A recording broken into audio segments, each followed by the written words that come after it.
Hello, everybody. It's Tuesday night. It's 9 p.m. Eastern, it's 8 p.m. Central. And if you know what time it is, you are a loyal fan to the CF1 channel because it is our Central Region day of competition, and we have ourselves a barn burner of a match. Beanies, Josh, going to be bringing you the actions. We have University of Houston taking on Oregon State University in a battle for who's going to claim the top spot in their group at the end of Split 1. Oh, it's almost like we get to see a little bit of a March Madness rematch, but here in Conference Oh, you One know instead that of for sure. basketball, it's going to be a Valorant. Yeah, we get to see this. We already saw the University of Houston move on in one tournament. Let's see how they can do tonight. But this is going to be a fun one to watch. To see two undefeated teams go against each other. We've seen that a couple of times so far throughout Split 1. And we saw one specific team in Texas that I'm not allowed to talk about on stream because I cannot be unbiased. Win the battle of the undefeateds before. Can another Texas team do it? But Oregon State isn't going to be a team that's just going to kind of fall by the wayside. They're going to be a tough out, and both these teams, this is going to be a lot of fun to watch tonight.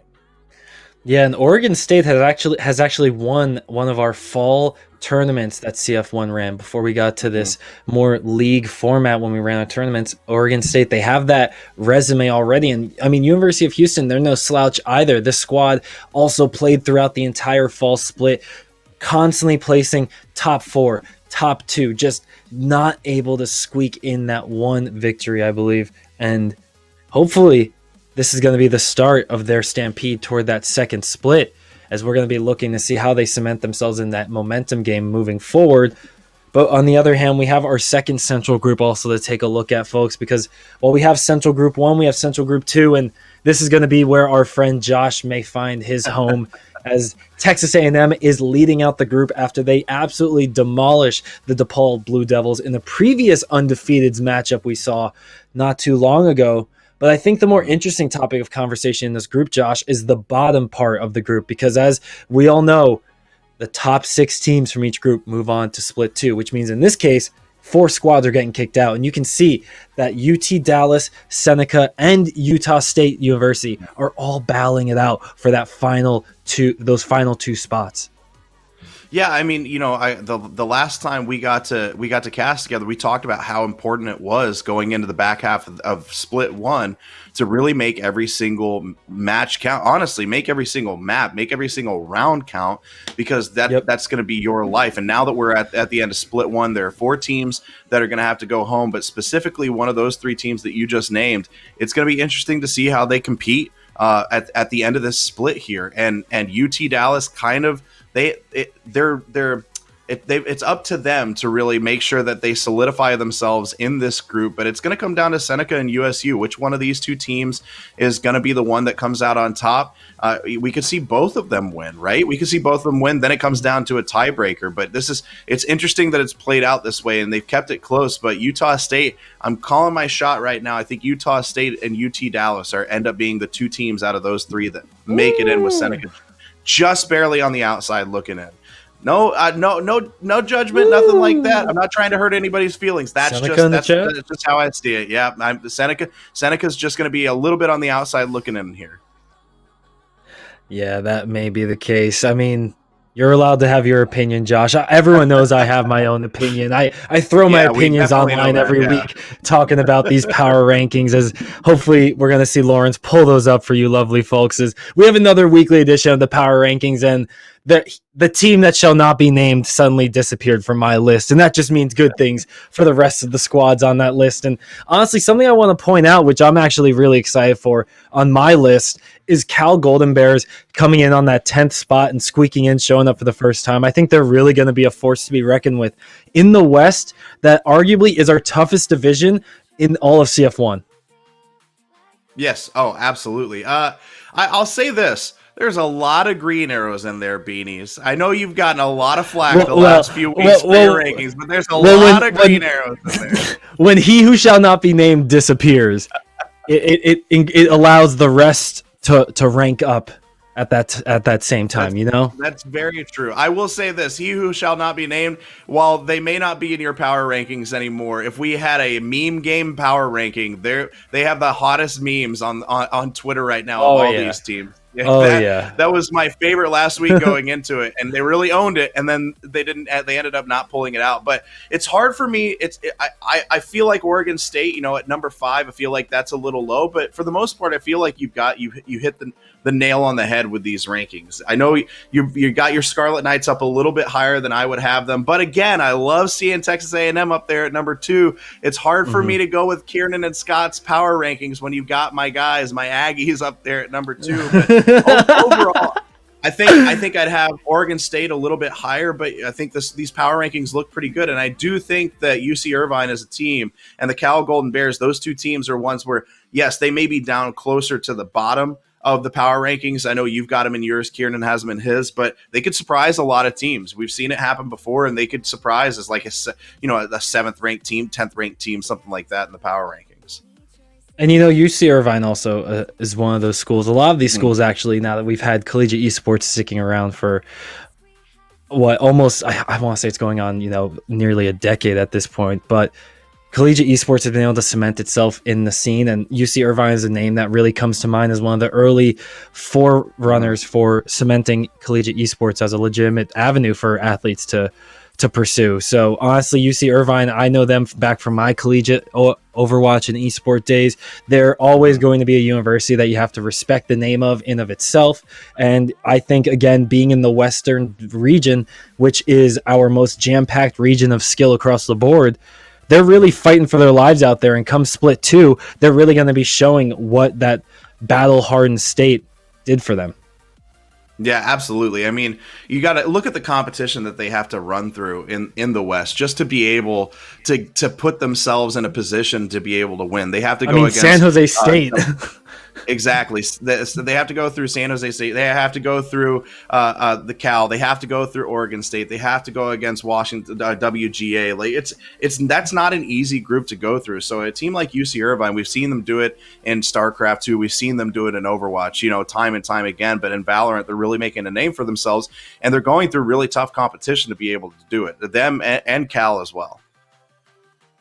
Yeah, exactly. And, I feel like we haven't mentioned San Jose enough, who do deserve to be noted for being the number 1 team in mine and Kieran's power rankings. I mean, individually, they have some incredible players. I know when I did a highlight package on them 2 weeks ago, they had the rank 8 in North America Radiant player on their team. And I mean, when you start there, having your shot caller and your in-game leader being able to hit that high of a rank, it really starts to trickle down across the rest of the team. And I mean, San Jose is a force to be reckoned with, not only in the West, but across the entire CF1 division competition.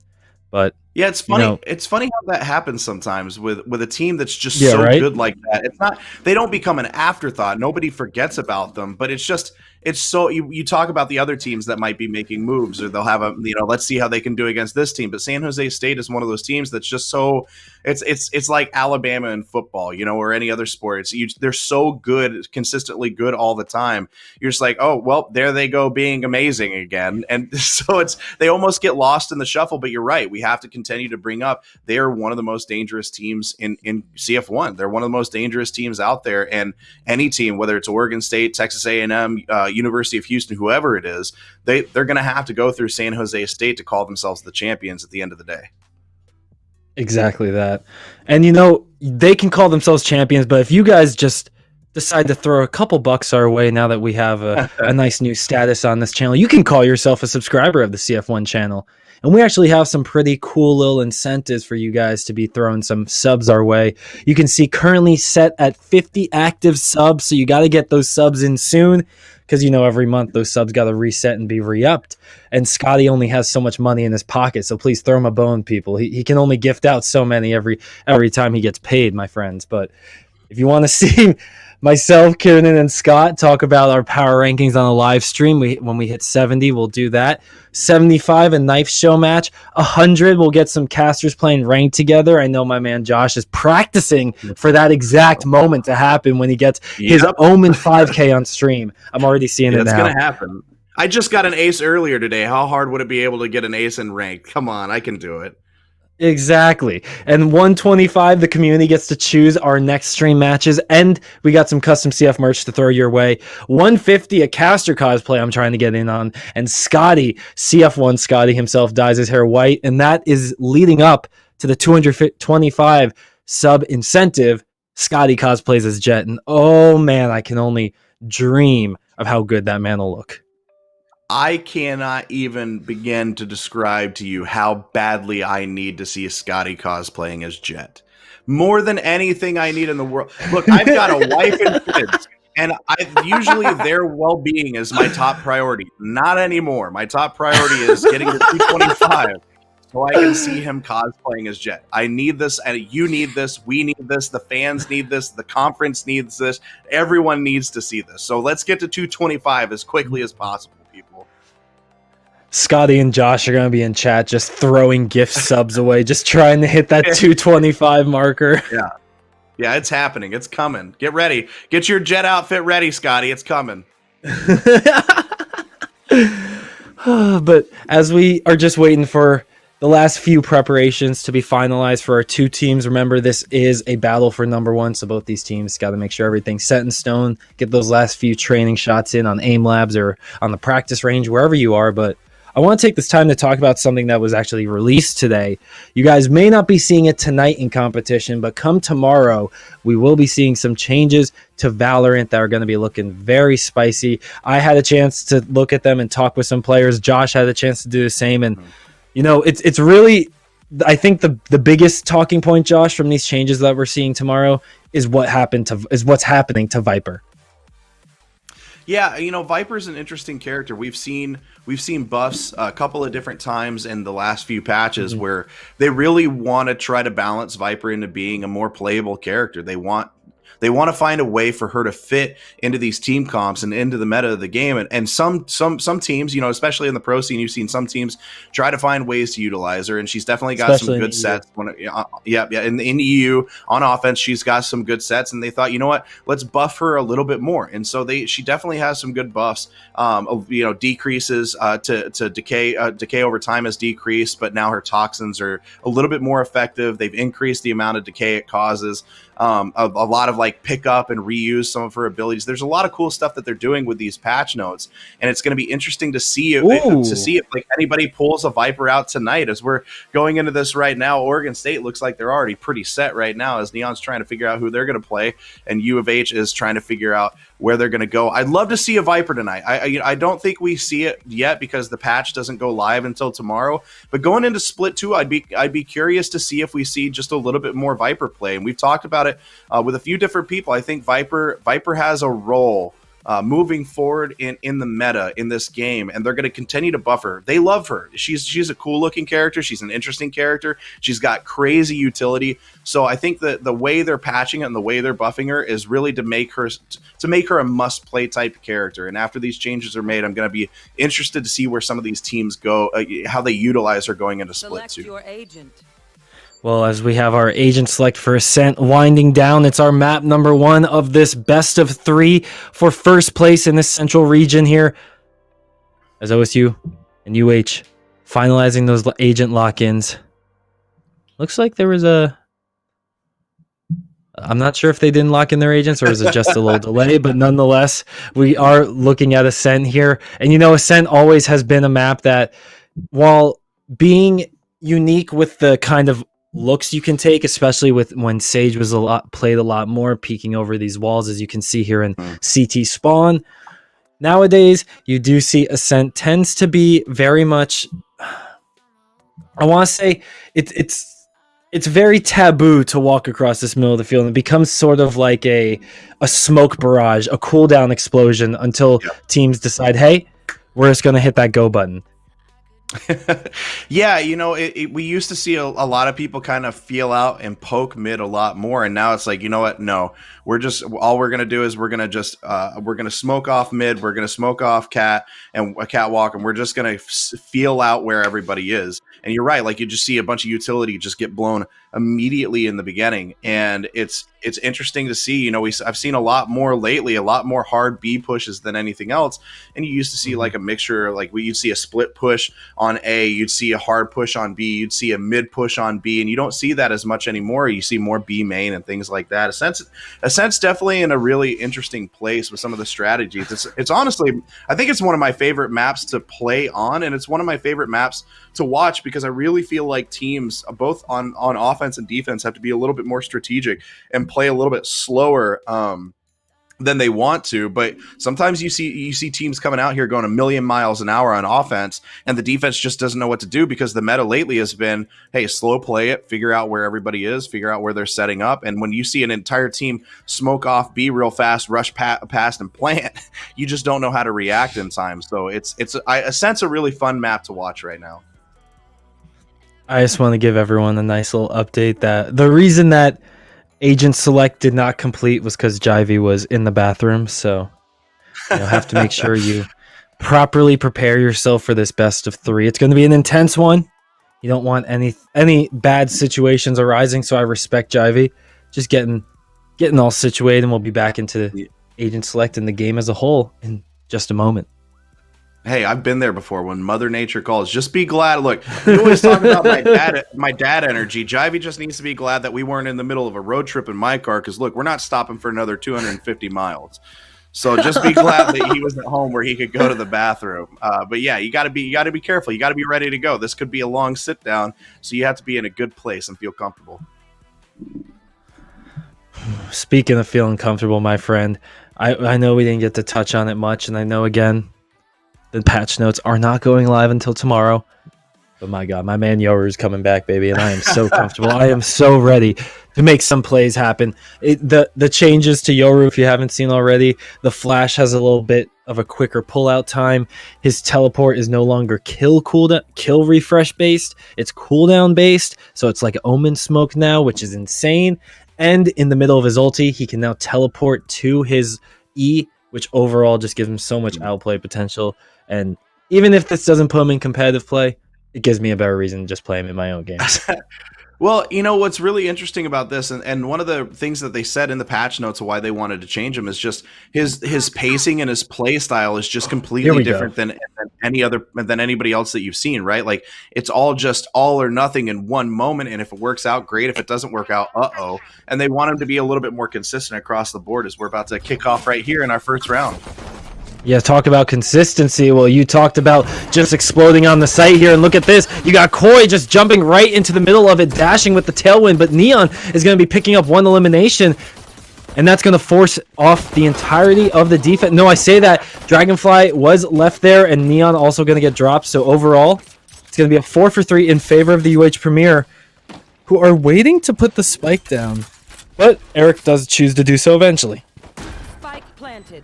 Yeah, you have to be happy about that. You know, you lost one, but that 2-for-1 trade-off right there is a pretty good spot. Is looking to the retake right now for Oregon State. Jivey taking down Custard, Akula taking down Series. UH doing a great job setting up a good retake positions, and they take round 1, dropping Rio like that. I mean, that's exactly what we talked about. Rush in there. The defense doesn't always know what to do. You get the 2-for-1 trade-off, and then you plant the spike before the rest of the team has a chance to rotate, get in your retake positions, and there you go. That's exactly how it needs to be played whenever you're trying to speed rush B. Well, now UH Premier have themselves a nifty bonus round in their pockets. Just looking at the credits and the purchases, it's going to be UH feeling themselves in this second round, whereas OSU just going to be looking for whatever scraps come their way after a long night's work in the kitchen here. But it's going to be Jivey pushing on the site, and you can see that only 2 members are going to be on the site. They're looking to just take whatever kills they can, not even able to find a damaging shot onto Jivey here, who takes control of the B site yet again. UH Premier running it back, and I like to point out Eric Appleson again choosing the plant in this corner. I like UH Premier's strategy. I like where they're putting down the spike as well. It gives them a really good line of sight from B's staircase, from B's boxes, and you can see even from that catwalk box, Jet is lying in wait. Ooh, Jivey. Oh, Jet's going to be jumping up. She's going for the dash. She gets in there. She gets dropped by Custard, who rolled with the shorty, and that's going to return a Spectre for Rio. So Oregon State going to have themselves an opportunity to push onto site with a Spectre. But with Jivey showing up behind, Rio's actually going to be picking them apart, taking down another. Rio lighting them up, having the field day. Didn't have the reload ready in time. So UH Premier takes the second round. But OSU does a great job at punishing the purchases. Yeah, they did, but UH Premier again. I mean, you're going to have to see. I'm going to be interested to see in the defensive setup now for OSU. Are they going to bring somebody extra over into mid for an easy rotation, or are they just going to fully put somebody on B now? But it looks like they're still going to go with three defenders on A, 2 over on B, and then hope for the rotation on the retake. But UH can continue to take advantage of this with only 2 people there. They're nailing their shots right now. Jivey is doing an incredible job on these entries, and so they're just going to force in. They're going to rush it, and they're going to plant again on B as they move in right now. Again, just a quick force rush right here, going past the Nano Swarm. Jivey, can he get the kill? But Dragonfly takes him down. They're still pushing on B. Neon taking down Koi right now. Series gets Eric caught. Appleton and Neon. I know exactly where you are. And now with the Cypher ultimate coming out, it's going to be a neural theft, giving over a little bit of information to UH Premier as they get the spike down.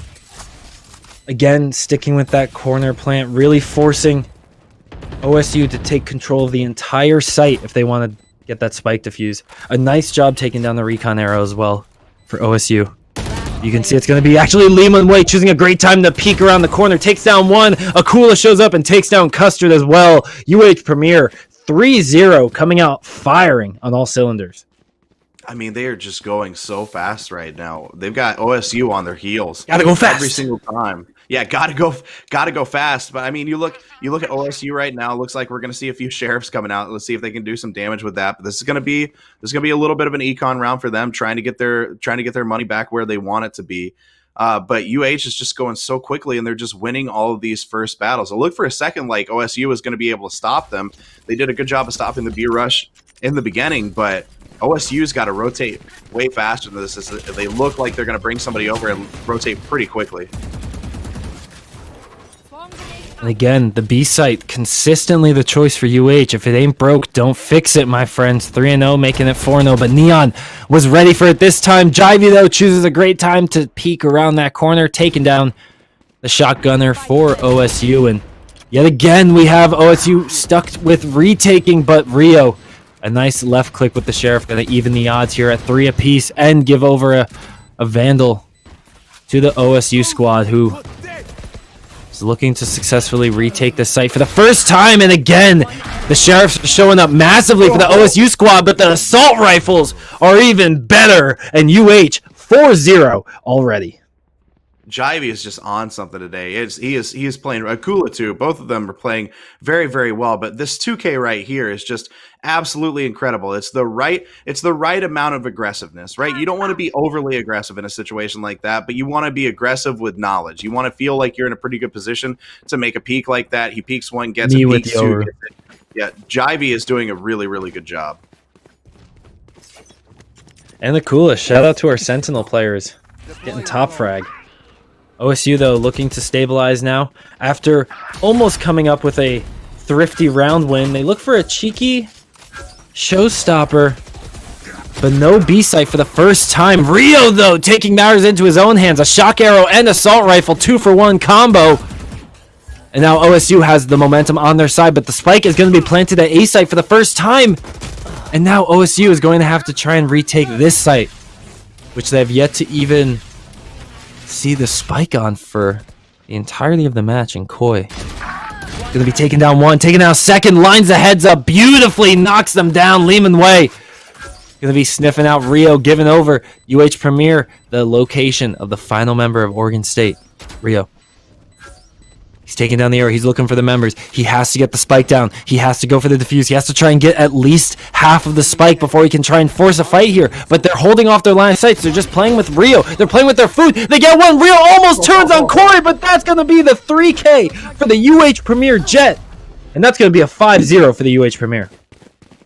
Great job by Koi on that. I really thought UH was, there's a part of me that said, you said it earlier, if it ain't broke, don't fix it. Why stop going towards B if it's working for you every time? And I understand, you have that knee-jerk reaction to make a change because at some point they're gonna say, okay, we got to stop B, and you see it right now. OSU is so worried about B. They've got 3 defenders on B right now and only 2 on A. And it looks like UH is going to feel it out and maybe go towards that A side again. But it ends up working out. Koi does an incredible job of watching people go through trees in that moment and gets the 3K and comes up clutch for the team. Oh, Rio's arrow not going to find anyone, unfortunately. But the camera following it looked absolutely gorgeous. Shout out to our production team behind the scenes. Beautiful shot. And this is the slowest round we've seen so far, Josh. It's really UH Premier taking their time and gathering information. They don't want to keep relying on these fast breaks towards the site. They're really going to be holding themselves off, collecting the intel. And Jivey can just get a pick and force the advantage now for UH. And look at that, Koi getting another as well. Oregon State is really struggling to find any eliminations, but Neon is going to try and get that ship sailing. But Jivey's going to stop them in their place as well. UH Premier consistently able to battle back against the retaliation from the OSU Valorant squad. And now with the spike going down, the site is firmly in control of UH Premier. And Josh, we have yet to see Oregon State prove they can retake these sites, A or B. UH is just putting themselves in really, really good retake positions now. Oh, like, no. You see a cooler right there. With the run it back, there goes down series. Now we got a 2v1. Only Rio left. But he's pinched on both sides. Eric Appleton taking him out from behind. These retake positions by U of H have just been so on point the entire time. You have him, Akula's there waiting for them to try to cross over. Eric Appleton's in the back waiting to listen for somebody if they make it through, or are they going to try to defuse? The spots that they're in, they're giving themselves, I mean, it's all about the spike position too, right? You said it. They have great lines of sight on all the angles that they need to have. And so it's difficult with OSU not having enough people there to defend in the first place. And UH, to their credit, kind of feeling out whoever their shot caller is, their IGL calling out, hey, you know, they probably got 3 defenders on B this time. Let's try to pull them away a little bit. As you see a couple more defenders in mid this time as they go ahead and start off. Neon going to town with the Sheriff on Jivey. That's a big loss early on. Akula taking down series. Again! Neon got a second kill with the Sheriff off screen. So that's 2 kills to the head for OSU's Rays. But unfortunately, the gun differential is going to be showing itself right now. Is Eric Appleton going to TP on the site? 5 HP left for the UH Premier Omen. And OSU, they've shown time and time again that they are very proficient with these Sheriffs, but you can only do so much with a pistol against these assault rifles. And look at, again, the crossfire that you see University of Houston holding right now. They don't have to worry about anything too much. They do now have to worry about the Killjoy ultimate, which is really going to put a little bit of a screw in their plans. But Eric Appleton and Koi just going to be getting 1-2 pieces. UH Premier 7-0 in the first 7 rounds. Am I reading that right? I don't know. I thought for a second I'm almost 40 years old at this point. I mean, I'm not that close. Let's be honest. I'm not going to overage myself. I'm 35. Thank you. But my eyes are starting to go out, and I thought, okay, maybe is that a 3? Is that an 8? No, that is 7-0 right now. UH is just they're on it. They are on point. They're coming out. All of their rotations are spot on. They're checking every single angle. Every shot is going down. I mean, Koi just nailed somebody through the smoke off of 1 shot. Like you can't have any more perfect of a scenario than UH has right now. They're playing very, very well. Josh, look at this. They just dash on the A site, wasting no time, our UH Premier, but it's going to be OSU actually rubber banding the aggression. They're taking it and sending it right back at the UH Premier. This could be it. This could be OSU's chance to strike for the first time in the game, and that will be true. Oregon State finally get themselves on the board, and they are ready to fight back for the rest of this half. I would like to formally apologize to UH for the caster curse that we just gave them. I am very sorry. No, I'm sorry, Oregon.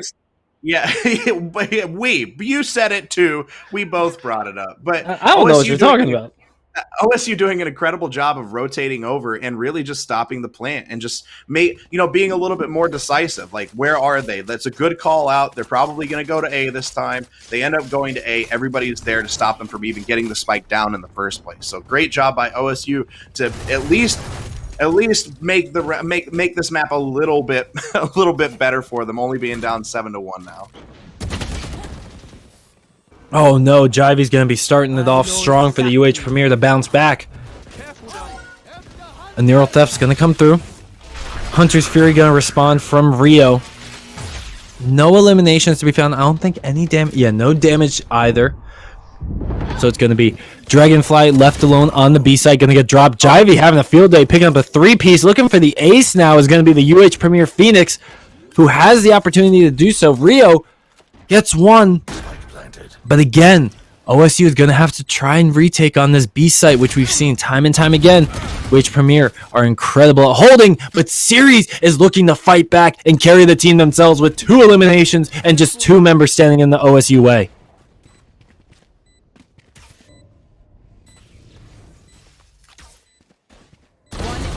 Oh, Lehman Way approaches, gets them, drops them. 2 members just like that. UH Premier going to be picking up their 8th round on the board. And OSU had a short-lived victory lap. Lehman Way, I mean, if you're Lehman Way right there, that's a great flank. You'd like to get both of those kills right there, but incredible coordination by UH to really know, okay, we've got the pinch in place right now. I'm right behind them. You're on the other side, and Eric Appleson closes it out there. So you'd like to get the 2 Ks right there, but at least you got one, force the other to turn around. Eric Appleson could peek and get the other kill to seal it out and take the round. Just incredible coordination by UH. Just, they're all sticking together. They're all moving at the same time. They're moving like one ridiculously well-tuned unit right now. Maybe even a well-oiled machine, you might say, because they're looking so good, so crisp.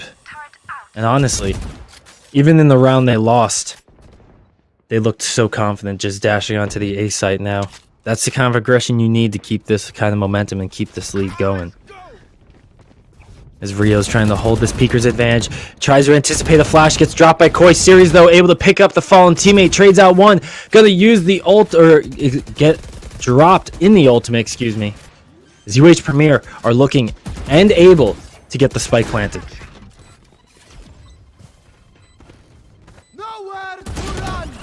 Hunter's Fury is going to come out. Series going to be taking one shot. Drops Jivey. Neon, a showstopper to Akula, is going to be getting them as well. But Eric Appleson tries to fight back. 3 members left on the retake. Lehman Way's going to get dropped. But Eric Appleson, in hell, waits out the fuse. Tries to bait it. But Neon, holding the angle, gets the second round for OSU in the half. We got 8-2. 10 rounds down. That's a tough spot for Eric Appleson to be in the 2v1. You know, it's clearly there. It's a great play by OSU to say, hey, go ahead and defuse. I know they're underneath. He's going to peek. I'm going to drop him. And that's a tough spot to be in when they know exactly where you are and you only have one move, is to try to get out, get the shot, and try to drop both of them at the same time. So good try, but OSU, again, doing a really good job on the retake at A. Right here.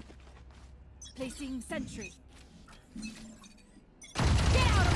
And now you have Rio holding down that left click with the Ares. No such luck. Koi uses the Blade Storm, but gets dropped in one bullet by Dragonfly. And that's going to be Oregon State blowing open this 11th round so quickly.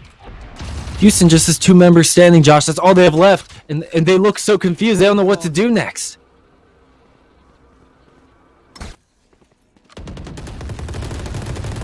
Ooh, Kula just dodges that out. The Sheriff is trying to make some magic happen. Peeks the corner, does not find the headshot. Can't connect on the body either. Dragonfly is going to be dropping them. Now Eric Appleson is just trying to play hero, but there's only so much you can do with that HP pool, and OSU gets another round under their belt as we have 1 remaining in the half. Last round in the Cool half. is shimmying between those bullets. That's the way I dance now as an older guy. That's I just shimmy back and forth like that. Yeah, but I mean, OSU is doing a much better job than they were before. They keep rotating 3 over to B. They felt strongly, okay, that A plant didn't work well for UH, so they're probably going to go back to what was their bread and butter. But it all came down to that shot by Dragonfly. Getting that early pick off with Jet on the Blade Storm is just absolutely huge, especially the way he got it, and that just set off a chain reaction that dropped UH very, very quickly. Joke's over.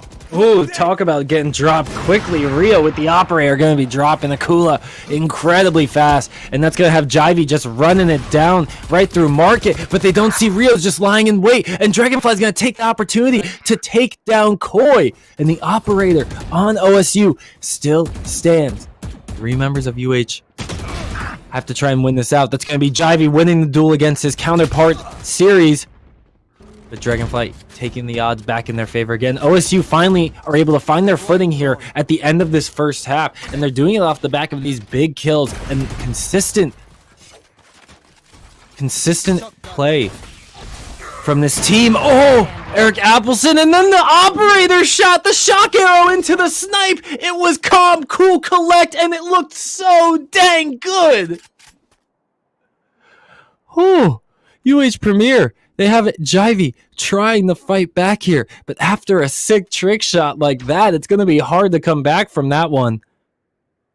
30 seconds left. And look at where OSU is holding themselves. They have Market, they have mid. They don't need direct sight of the bomb. They don't need direct sight of either site either, because Killjoy's turrets are in range to do that work, and Dragonfly was holding the perfect angle. OSU ends the half, feeling themselves going into the second half 4-8.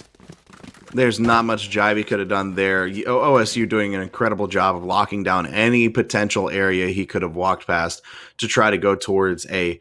Their adjustments now and the moves that they're making on their rotations are just so crisp and so good. This is the OSU that we've seen play before. This is the one going into this. We're like, okay, now we see the undefeated 8-0 OSU team. They were on their heels just a little bit and got down to a huge deficit 7-0. But the last 3 rounds especially have been the OSU team that we've watched all throughout the Conference 1 play so far, and their adjustments have been great. And so it's going to be up to UH now to really figure out, okay, what can we do offensively to really pull them out? And I like that they're already playing a little bit slow. They're going to force them into their spots instead of just rushing into the lines of sight of OSU.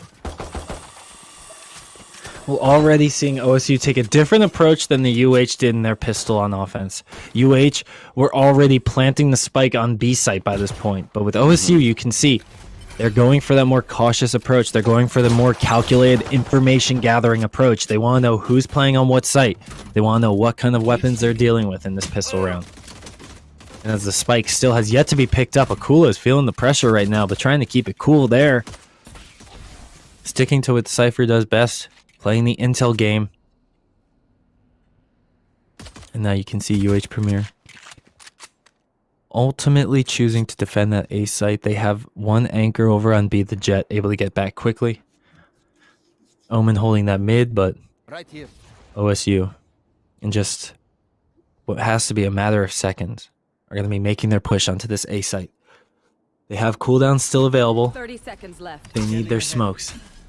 And there you see smoke number one, or excuse me, the paranoia is going to go out, clearing the way, and that's going to be the go button. Neon's going to be charging it forward, taking down one. Jivey responds as well, but OSU breaking down the gates off the back of a paranoia, and that nightmare that UH Premier might be feeling could be coming back to bite OSU if they can't hold down the retake. But Dragonfly gets Jivey, sets up the turret, covering their backside, and this is going to spell disaster for UH Premier if they can't get the kills, but that's going to be mechanical outplays coming from 2 members, 3 members now. OSU relying on just one lone ranger here, and unfortunately, Killjoy cannot get the elimination, and UH Premier with an immaculate retake here in the pistol gets them out to an early lead in the second half. I mean, that was all not all, you know, they moved together really well on the retake, but that was all in the back of Koi. Koi did an incredible job of dropping 3 people to help with that retake right there, and that's exactly what we haven't seen from UH in the last few rounds. Now you switch sides, you move to the pistol round, and now you see Koi hit shots right there, and just being able to take down those 3, and this last shot right here is just absolutely clutch. Be able to defuse the spike and move on, but it just all comes down to hitting those shots, and it looks like UH got to put back on their heels a little bit now on defense. They can kind of pull themselves back together. Again, going for that cautious approach, but OSU, something to point out, the buys, the stinger, the light armor, they're really trying to send it on this round. And you can see Neon is not playing around. OSU with the judge is going to be breaking open the gates here on A site, but Limam Way He's going to be spraying through the smoke thanks to some help from the recon. Going to be taking down one. Standing. But all the kills are going in the favor of OSU. Remember, they lost the pistol round, so buying out as they did in this second round was incredibly risky. But OSU is making sure it's worth their while. McCoy is going to be taking down as many as he can. Only gets one as Rio finishes off the jet. And OSU comes back in this second half, tying it up at 1-1.5, 5-9 overall. Yeah, I mean, buying out like that it's a pretty good bet. You know, it's definitely dangerous and it's risky, but it's a pretty good bet because you have a pretty good feeling that you're going to put yourself in at a slight gun advantage in that round. So, you know, after losing that pistol round and knowing, okay, we're still down by a lot, why not be aggressive? At this point, what do they have to lose? You know, you're down 9-4 at that point. You need to take this round to bring it back somewhat. UH is getting closer and closer to winning. So I like the aggressive play there by OSU to make that call and say, hey, we're going to take the advantage. We're going to push the issue, and we're going to make sure that we win this round. I like Eric Appelson's thinking, but no one's going to be home there, my friend. Going to have to try your luck another time. A-site has already been secured by the full 5-member squad, and Jivey was sniffed out by Series. They knew that Jivey was sitting there. Gets the flash, gets the kill. Rio also asserting dominance here. And OSU with the gun advantage are going to just try and take down any members of UH that they can with ease. But you don't want to give up your life too much. And that's going to be OSU getting themselves yet another round, fighting back in the second half. OSU is just surgical right now on how they're moving. You know, waiting. It's almost like they were waiting to be on attack. Clearly, they are not comfortable on defense in Ascent, or weren't comfortable tonight on defense on Ascent. But this is where you see a team like this fall back into their comfort zone, because, you know, defense is reactionary. You don't always know what's going to be the strategy. Where are they going to go? What site do they really like to do? But whenever you're attacking, there's some semblance of comfort. You know, here are our sets. These are our positions. This is what we like to do. And we just see them absolutely dominating on A, and it's almost like they're going into rote memory mode. Ooh, Koi getting close right there. Going to be dashing away, but you can't get away from the pink canister, my friend. That's going to be a 1-for-1 trade overall.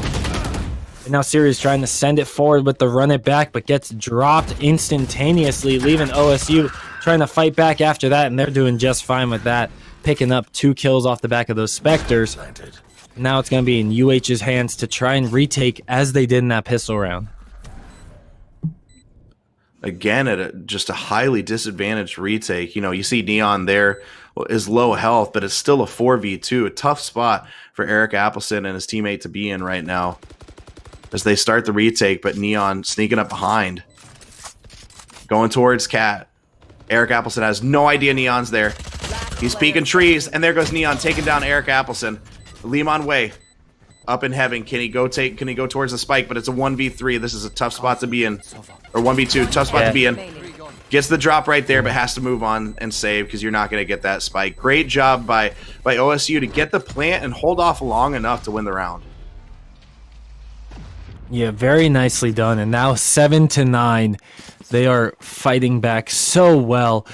3 straight rounds in this half. 3 rounds to end the first half. OSU may have had a slow start. You know what? Looking at slow start doesn't even put it correctly. But nonetheless, since dropping 7 straight rounds, we should note they've gone 7-2. So, yeah, depending on how you frame this, Josh, you know, OSU could really start fighting back, and they're making a case to take this game 1. Yeah, I mean, if you told me at 7-0 that we were going to see a map where any team could win at the end, I would have been like, I maybe, because of it is OSU, it is these 2 teams, but I wouldn't have put it at a high probability, right? Oh, as you see Limon Way and Koi take down Dragonfly and Custard very, very quickly as OSU rotates over towards the B plant instead. Limon Way taking down Neon. Can he get the second drop? But he doesn't. Rio taking down Limon Way. It's a 2v2 situation. Series is on the site.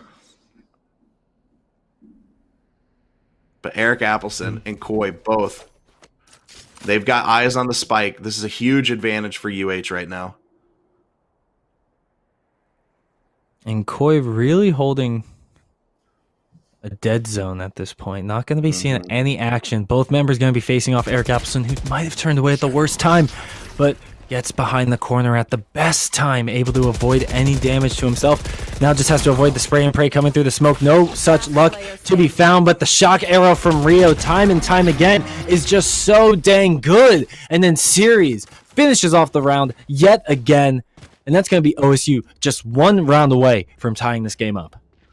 Yeah, I mean, that really comes down to Koi was really in a dead zone. I would have loved to have seen Koi be in mid with Eric Appleson and both of each of them watching an angle, because then you at least have a point where it's like, okay, they're coming from this direction. I'm gonna peek and I can help out. And maybe you still go down. It's a 2v2. It's but at least it's a 50-50 chance. But when you're separated like that, then you could just have it's a 2v1 and then another 2v1. So I'd like to see them work a little bit closer together and communicate more on that.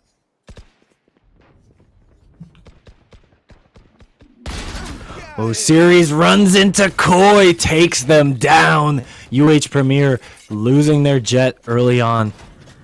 Now going to have to try and fight back after OSU has been able to put them in their place. Look at that again. It's going to be Series. My God, Series just makes it look so easy. A 3K for the Phoenix from OSU as he's trying to take control of Heaven. Flashes themselves, though. We don't have to mention that one. Eric Appleson picks up the kill. One enemy remaining. And OSU, with one member staying in their way, are about to tie the game up at 9 rounds apiece. Unless we see Eric Appleson pull out the clutch of the ages here. Starting with the Sheriff. No such luck. Custer going to drop Eric Appleson. And folks, we have a 9-9 game evened up score line. This is what I was looking for, Josh. This is what we thought we were going to get the entire time. Who knew we'd still end up with a crazy ending? We thought we were going to get a wild map and a crazy ending. Well, it looks like we're going to get the crazy ending. But really, honestly, at this point, if you're UH, you really hope you win this round, because look at the economy. They already had to go thrifty a couple of different times. Koi can't even buy out, but with the Blade Storm, doesn't really need to.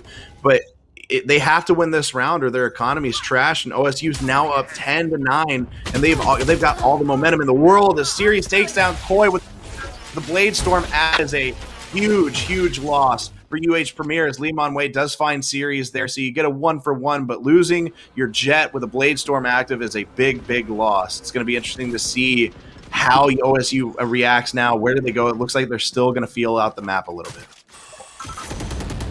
Yeah, no need to rush things. Neon is aware someone just peeked that corner, or tried to. Doesn't know who exactly. That's going to be left up to their detective skills and deductive reasoning to figure that one out. I can tell you it was not Jet. That's all I can tell you. The Neon trying to play with fire here. You can see the rest of OSU. They're dancing around mid, really not committing to anything, just trying to cause noise. They were just shooting at smoke, just spraying and praying, seeing what happens. But now they're going to be hitting that go button. They just have to speed past this site. Akula is lying in wait, doesn't get hit with the paranoia, does get flashed though, possibly by their own team. And that's going to be UH Premier having to retake against OSU, who gets onto the site. But in doing so, they actually don't get the spike off. And now it's left to Rio and this operator in a 1 versus 2. 10 seconds left on the clock. The spike has to go down. The time is working against Rio. You can hear the spike getting planted, and that's going to be the go button here for the UH Premier. They scan him out. They know where he is. Now it's going to be left up to pure skill, but Eric Appleson wins the peak, wins the gunfight, and UH Premier are finally able to stabilize in the second half, and they got themselves double-digit round wins. It was a great call out by UH to rotate when they did. As soon as we saw Neon kind of peeking B, trying to figure out who was over there and feel it out a little bit, and you saw the rest of the team rotate over with a spike. But it was a great rotation from A by UH to get over there and really assist and help out their teammates. And really right there at the end with Limon Way and Eric Appleson left, they know it's a 2v1. They know the spike's going down right there. You have a better than 50-50 shot of being able to get the drop and be able to plant the spike. They move together, they get the kill, and they defuse the spike. It was a great job by UH on that retake. Going up. Look at this barrage of cooldowns, utility being thrown out. Run it back is going to be committed by Series, who gets paranoid actually. just going to spray and pray to find any value from that, but no such luck as Jivey actually picks up 1-2 before getting dropped. A valiant stand there by the Phoenix from UH Premier, giving over a 4 versus 3 for the defense to retake with. But that Killjoy ultimate's going to make things a little bit more difficult. Dragonfly and Series each getting an elimination of their own, and now with 2 kills coming back for the UH Premier, Dragonfly, they know where the Killjoy is. It's just a matter of waiting out the ultimate. That will happen. And now Dragonfly got scanned. Gonna try and peek. Doesn't win a gunfight. UH Premier gets the 11th round on the board. I mean, great position to get that Killjoy ultimate down, but Eric Appleson, you see him TP out of the zone to make sure he doesn't get caught by it. And again, it's down to Limon Wei and Eric Appleson moving together on that site, knowing exactly where to shoot. Limon Wei putting the shots down, drawing their eyes, and then Eric Appleson peeks around the corner and gets the kill, and they get to defuse. A little bit of an adjustment here by UH puts them up 11-9 now, and it really feels like they're kind of steadying a little bit. They're starting to figure out, okay, these are the sets that they're using, these are the spots that they're going to be in, and they're making adjustments to what OSU is trying to do on the attack. But OSU is still a force to be reckoned with, even if they're down two rounds right now. Oh yeah, I mean, we saw them down 7 rounds, Josh. 2 rounds is literally Right. child's play for this team. So Akula taking down Dragonfly, though, is going to be a good start for the UH Premier. This defense was wobbly, to say the least, for the first half of their defense, but now they're starting to find their footing. Akula, very stabilizing for this squad. Picking off 2 members of OSU makes your job a heck of a lot easier. You still have to finish off these remaining 3 members of OSU Valorant. Rio, star player in this game, top fragging, trying their best to keep OSU within shooting distance, within victory distance. But with 50 seconds left on the clock, you're going to have to make a decision. And everybody knows there's members here. Everybody on the map knows at least 1 or 2 people are lurking over here at A-Link, at A-Short. But it's going to be a matter of who gets sniffed out first. Rio going to be taking down Limon Wei, but Jivey responds with a kill as well. Still OSU Valorant and a deficit in numbers. They have 25 seconds left. And it's a tough task to go through with this. Do you give up the economy? Do you just go for the 2v4? Try and make it happen. Akula makes them pay. And that's going to be UH taking their 12th round. And they're sitting at game 1 point. Yeah, I mean, UH had there was a 4v2, it was a 5v3 for a second. They had all the time in the world. They had eyes mid to look for the rotation. They had multiple people on A. They could afford to sit there and wait that one out. Now you can see a full buy from both teams, but OSU, I mean, it doesn't even matter. They have to go all out right here because they have to win, or else UH takes this map. But UH definitely doing a good job of pulling them back into this and making the adjustments that they needed to make. As we see a cat push with OSU looking a little bit more mid as Koi tries to get a shot but misses and then decides to get out of dodge. Oh, that paranoia gets dodged out nicely by Custard, who is ready to return fire. No elimination to be found, though. And OSU really has to make sure they are careful with their decision-making here. This could be your final round in game 1, and that comeback could be all for naught. We have Eric Appleson picking up 2 while Custard gets 1. Omens are laying waste to the battlefield, and the spike is going to get planted. But OSU is at deficit here to hold off the retake, and they have to be prepared to fight off 4 members of this UH Premier defense. When Koi has this operator, it makes things a heck of a lot more difficult. Omen TP gets snuffed out, returned back to the lower quarter. Dragonfly actually going to be dropped. Custard tries to return fire, gets 1, gets 2. Custard trying to be the hero, but that's going to be UH Premier finishing off every member of OSU, going for the defuse, and UH Premier take a 1-0 series lead.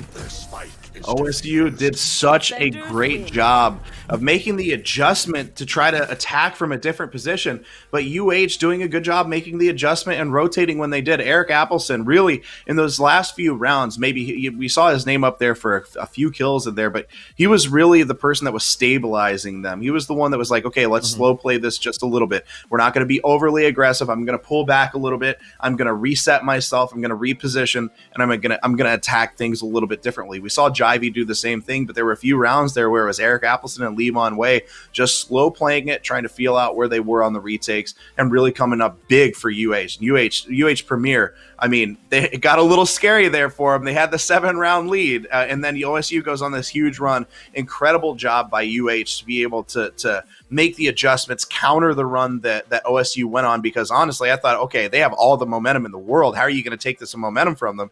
Well, UH did it by stabilizing themselves, calming down, and playing a little bit more passively and waiting for OSU to play the game that they wanted to play. I'm not going to be jumping the gun on anything, but I just want to point out Eric Appleson had only 10 deaths and they lost 9 rounds. So I don't know if this is true, but if he only died in 1 round of all 13 of those victory rounds, I mean, that's MVP status for that game 1 performance in of itself. But we got to get to a game 2 after this break, and we got to find out if OSU, are they going to fight back and keep coming back from this deficit, or is UH ready to take game 2 and hold first in their group? Find out after the break.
Welcome back, everybody. I hope you got yourself a glass of water, maybe a pen and paper, because you better be taking notes for what we just saw in game number 1. And game number 2 is going to be living up to those expectations, to say the least, because what started out was with a 7-0 lead for UH, Josh, quickly turned into a back and forth contest all the way to the very end. You know what's kind of crazy is, I talked about how this is a rematch from last night in college basketball. We saw this in the Elite Eight. We saw University of Houston. We saw Oregon State. And that's almost exactly what happened to them in that game last night. U of H gets out to a huge lead. Oregon State has a comeback, but it's just not enough. Map 1 played out exactly like that. So that's in the micro. What are we going to see in the macro now, right? UH takes map 1. How is Oregon State going to respond going into map 2? They had a lot of momentum. They were getting in their sets really, really nicely, and they were hitting all the shots that they needed to. But then we saw the resurgence of Eric Appleson and Jivey, who are very, very strong in the beginning of map 1, kind of tapered off towards the middle, and then finished out really, really strong. And how is Oregon State going to do to counter some of the things that UH is doing? Now we're moving on to a completely different map. It's going to be a completely different game. So can they force a map 3? That's going to be the big question. Well, UH did get to choose map number 1, Ascent. OSU chose map 2, which we'll be getting into in just a moment, Haven. And with Haven, UH chose to start on attack. And I'm excited to see what this means exactly, because last time we saw UH on attack, the first 3 rounds were done at the drop of a hat, just like that.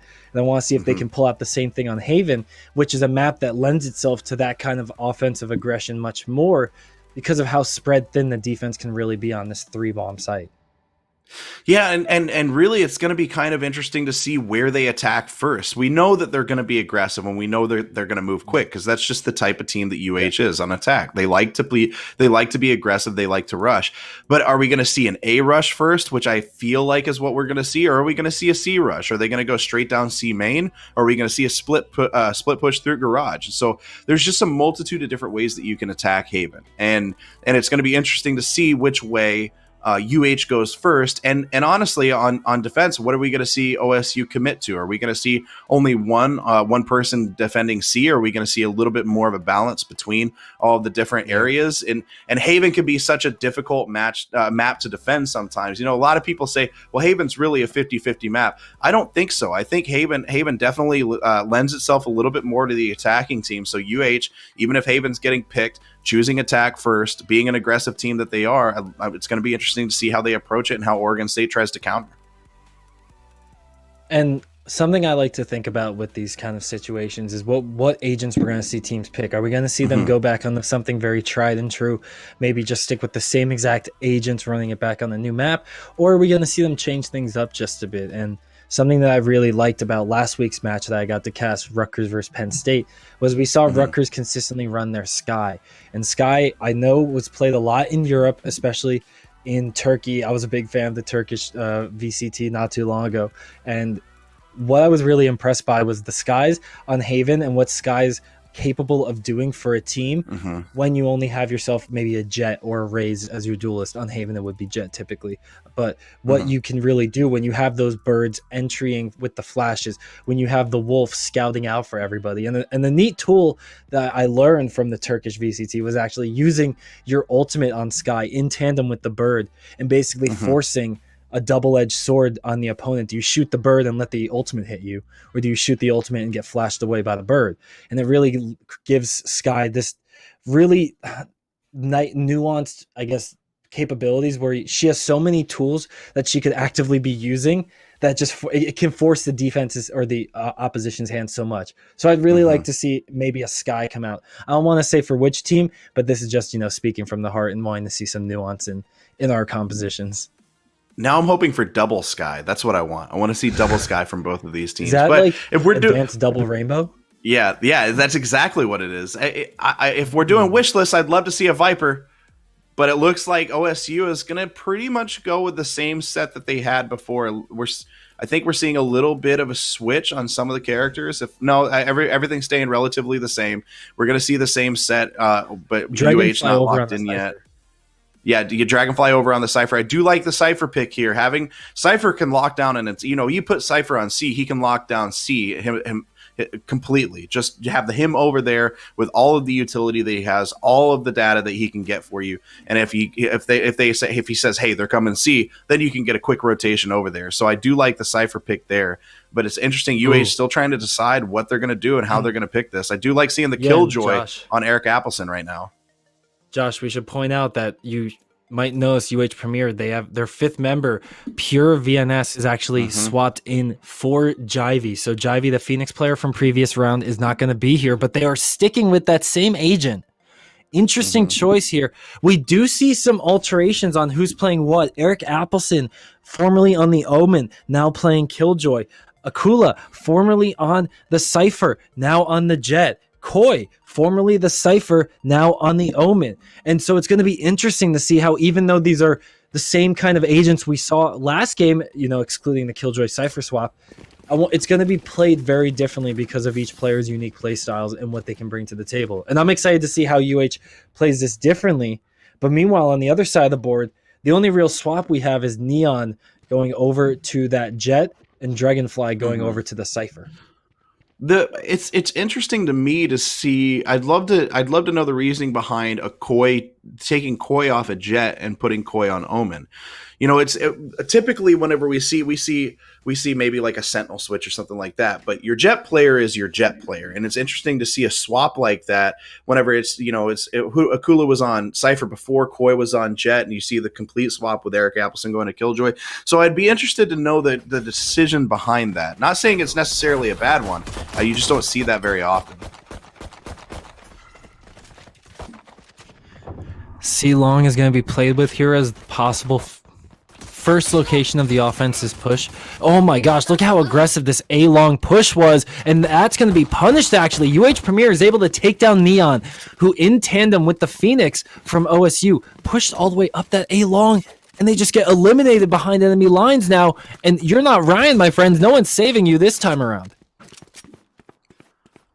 I love the rotation after they get that pick.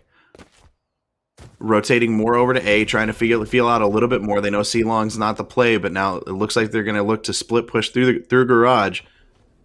But you got somebody peeking in garage as they're looking to go through that smoke, trying to put down some utility, but Custard's sitting there waiting for them. As Rio is holding down C Long. A little bit of a push down C Long now. You're going to see a little bit more of a rush, but Rio's waiting for him. Takes down Pure VNS. Rio with a great shot right there, but they're continuing to push, and Limon Wei takes down Rio. Now you got the 3v1 right now. C completely open. They're playing the spike right now. Koi putting it down. This is up to series. Low health series, 1v3. This is where you stake your claim, but was able to put a stop to that before he even pulled the stake out of the dirt and was ready to plant it.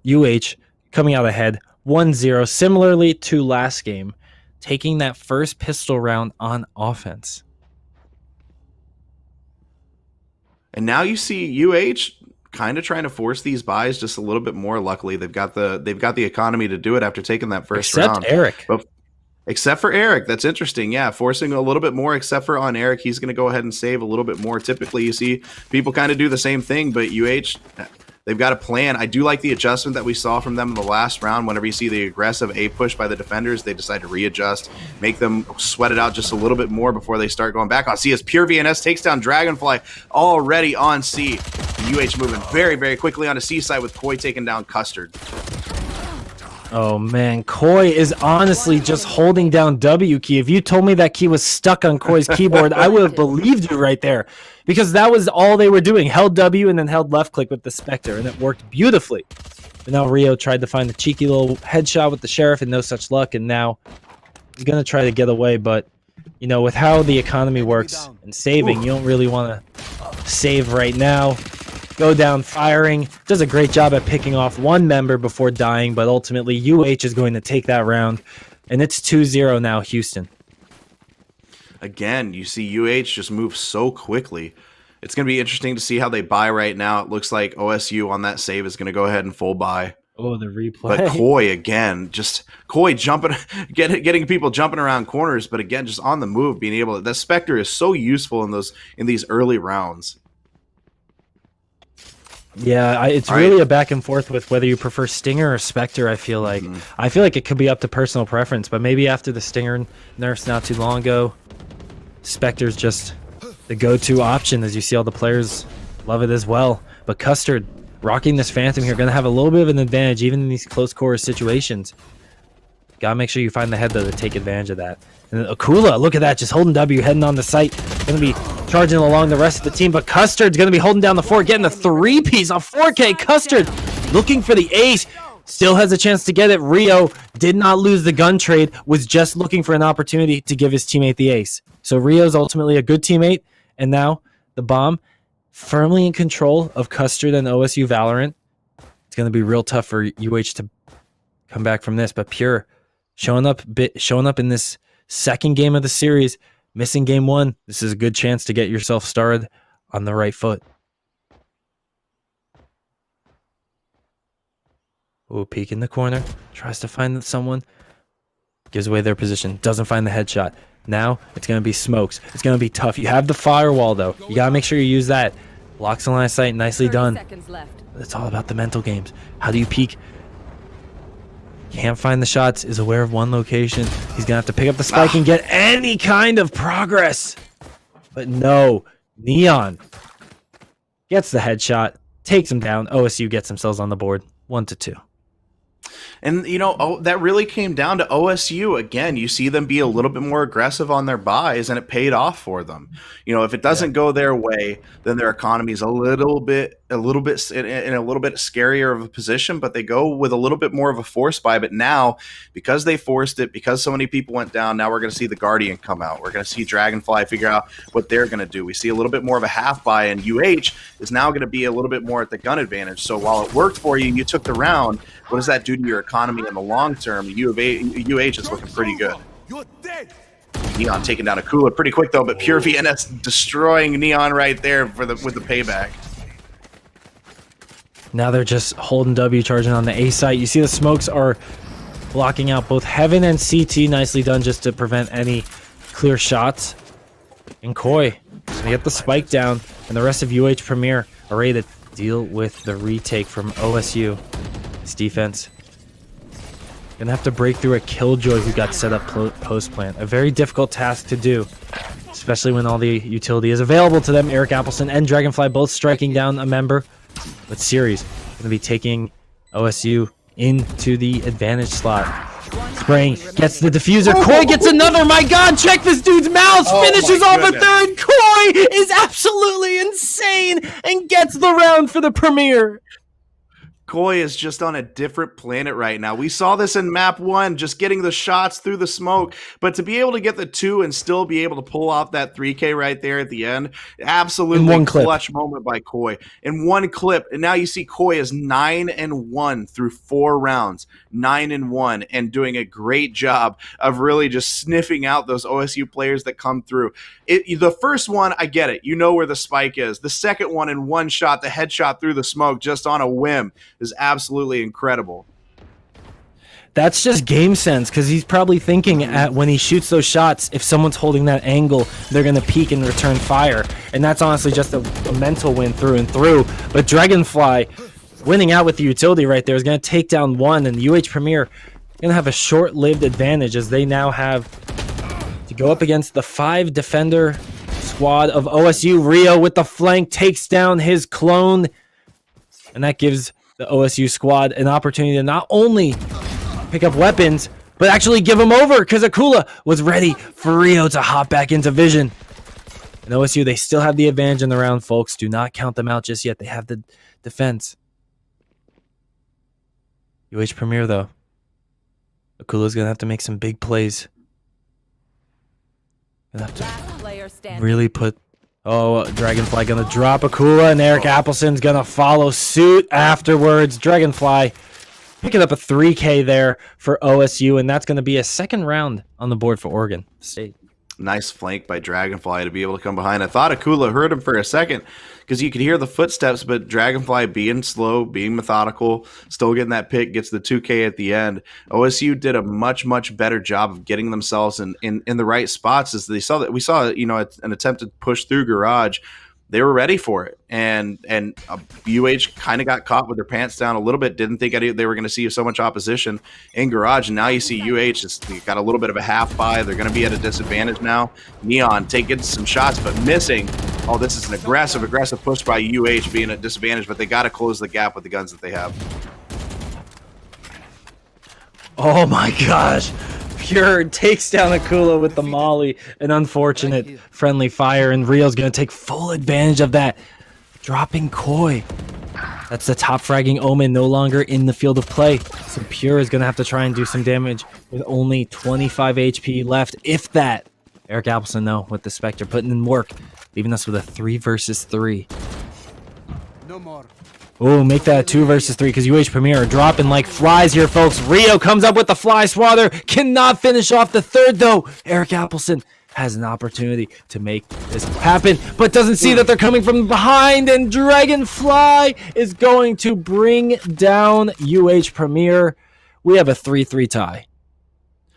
And now you look at the ultimates that OSU has available to them. They've got the economy. They're going to be able to go with a full buy here. We're going to have to see more half buys by UH. And the OSU has momentum, and they've got advantage right now. And this is going to start to get really dangerous with UH. You can see OSU go off on a little bit of a run right here. And if UH doesn't get a little bit more aggressive and push a little bit faster and get some of these kills, really honestly, they got to get some of these drops. If they don't drop some people, they're not going to be able to take these rounds. And if we see OSU with oh my gosh, Neon just drops the cooler with the Blade Storm active. That is not what you want if you're UH right now. Let's see if Neon can get a shot through the smoke right there. Don't do it. Don't do it to him, Neon. Neon missing the shot there. Incredible job by Neon.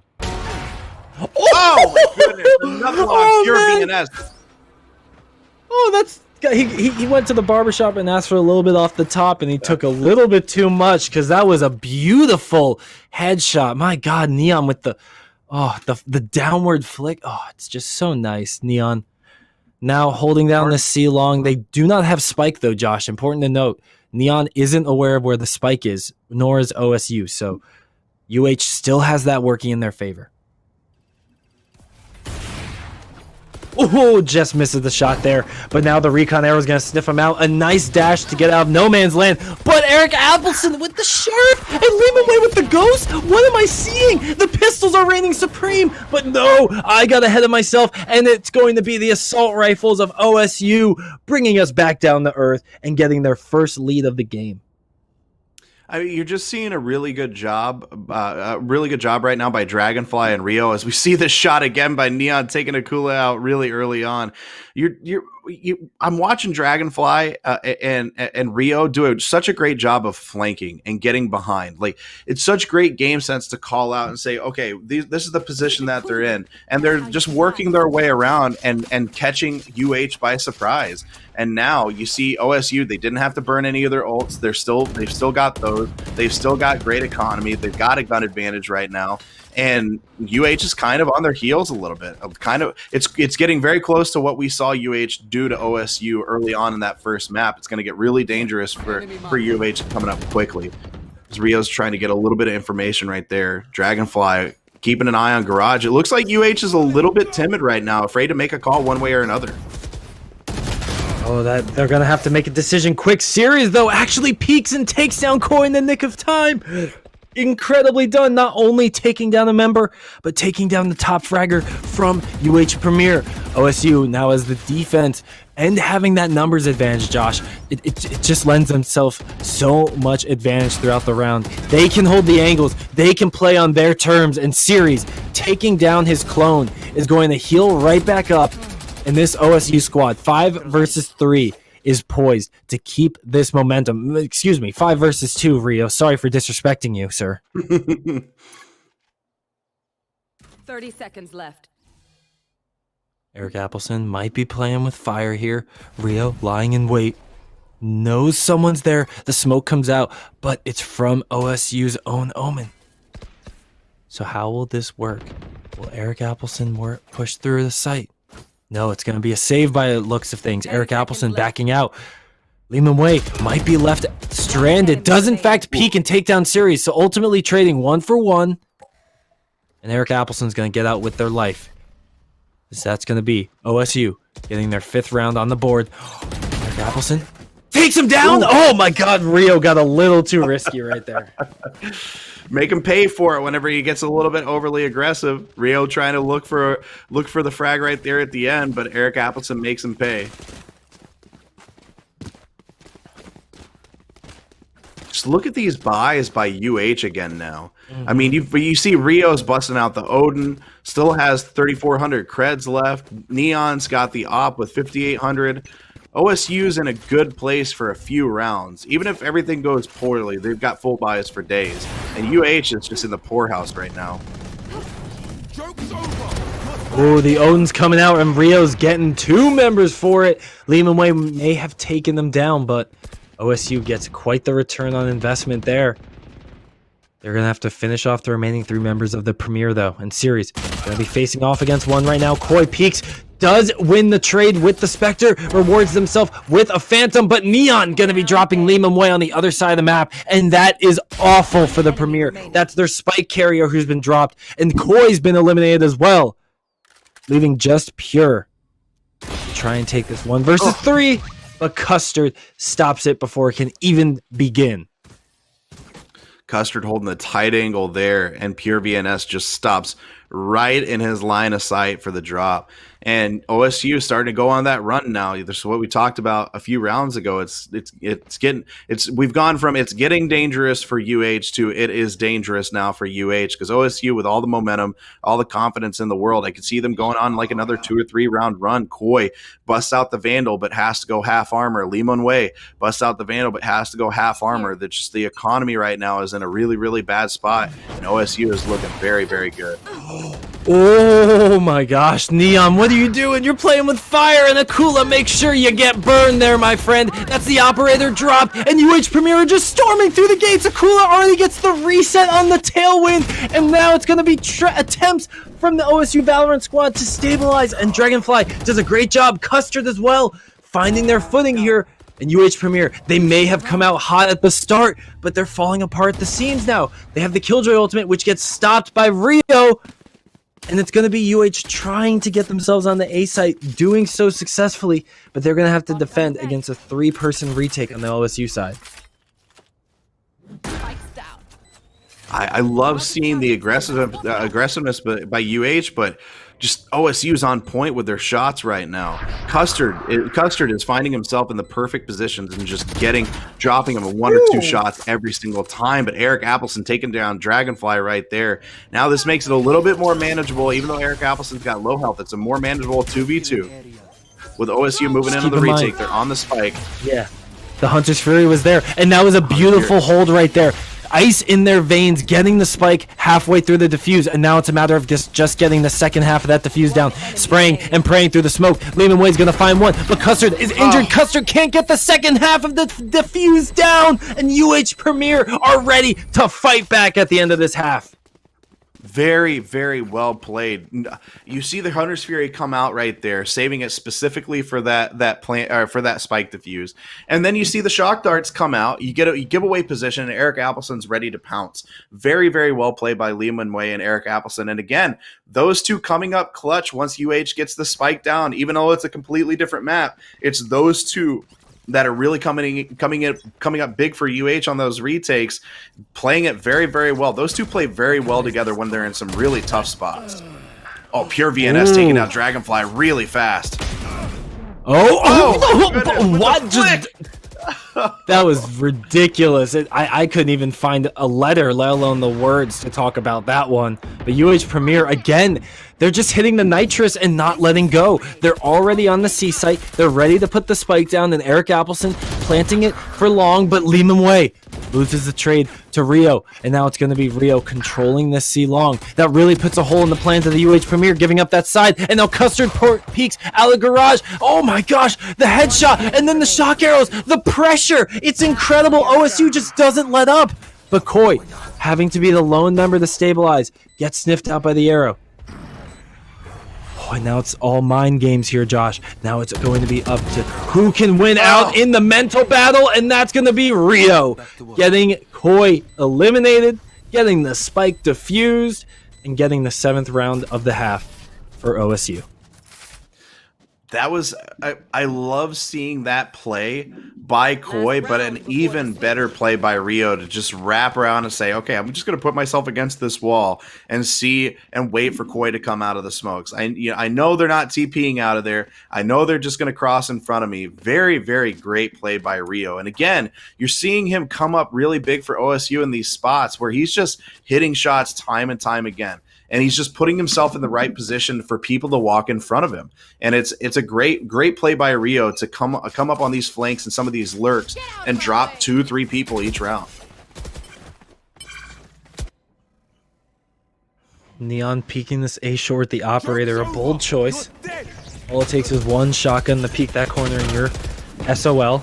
But Pure going to be using that run it back to clear out the Cypher traps. Koi, though, and Akula both going to be dropped without much return on that investment there. An unfortunate set of events for the Premier, who are falling apart right now on that C-Long site. And in the final round of the half, it's a 2 versus 5 for the Premier to fight back from.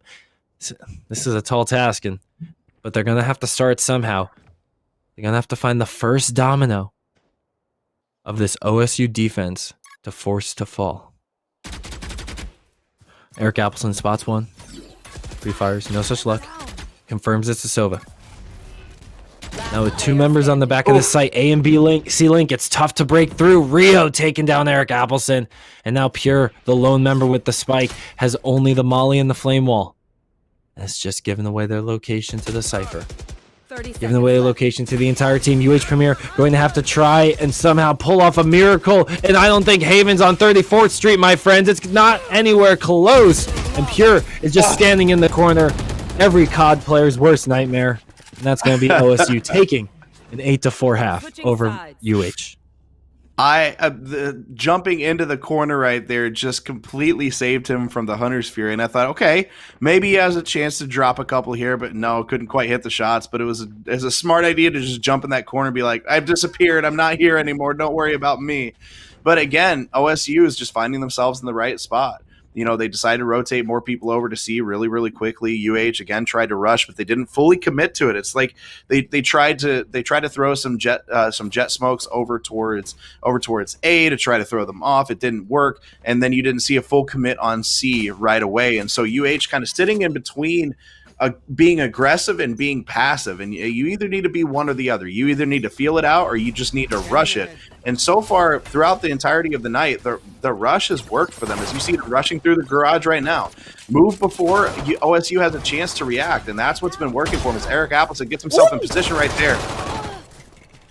Eric Appleson trades out their life for one. Nicely done, but ultimately another 1-for-1 trade will come through, leaving us with a 3-for-3 as the spike gets planted. Custard runs into 2 members of the UH Premier defense, and it's going to be left up to just one OSU member, and we all know who it is. It's Rio, the lone member, fighting, trying to stay alive. Oh my gosh, is Rio going to do this? Just one member left standing, making the frenzy look like an assault rifle, and having to find the shots on the jet, having the player on the spike. Can Rio make this happen? Picks up the sheriff, finds one, cannot land the headshot, is missing every opportunity, and as OSU just barely misses out on a pistol round victory, Akula is going to get the defuse, and is going to get the first round of the second half for the Premier.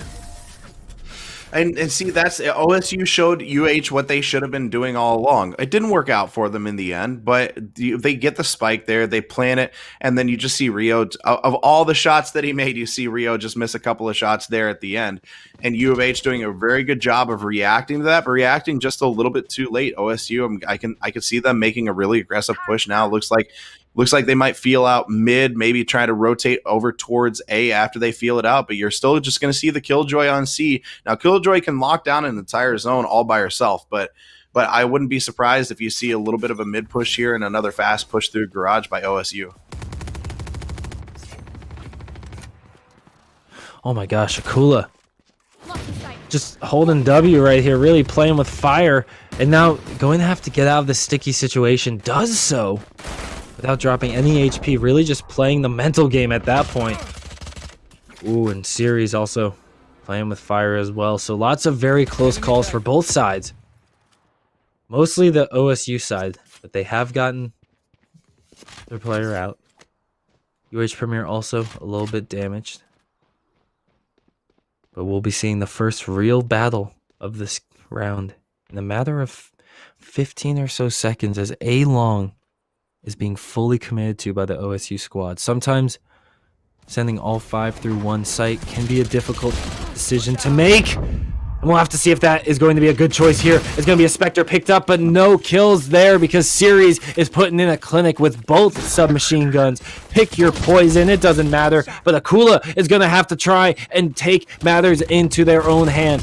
Peeking out from A-Long is going to find the come from behind. It's going to be Rio and Custard, though, taking down 2. And it's going to be left up to the Jet from UH Premier. And with the shock arrow alongside the peak, there's just too much going on, and Dragonfly takes him down for OSU's 9th round.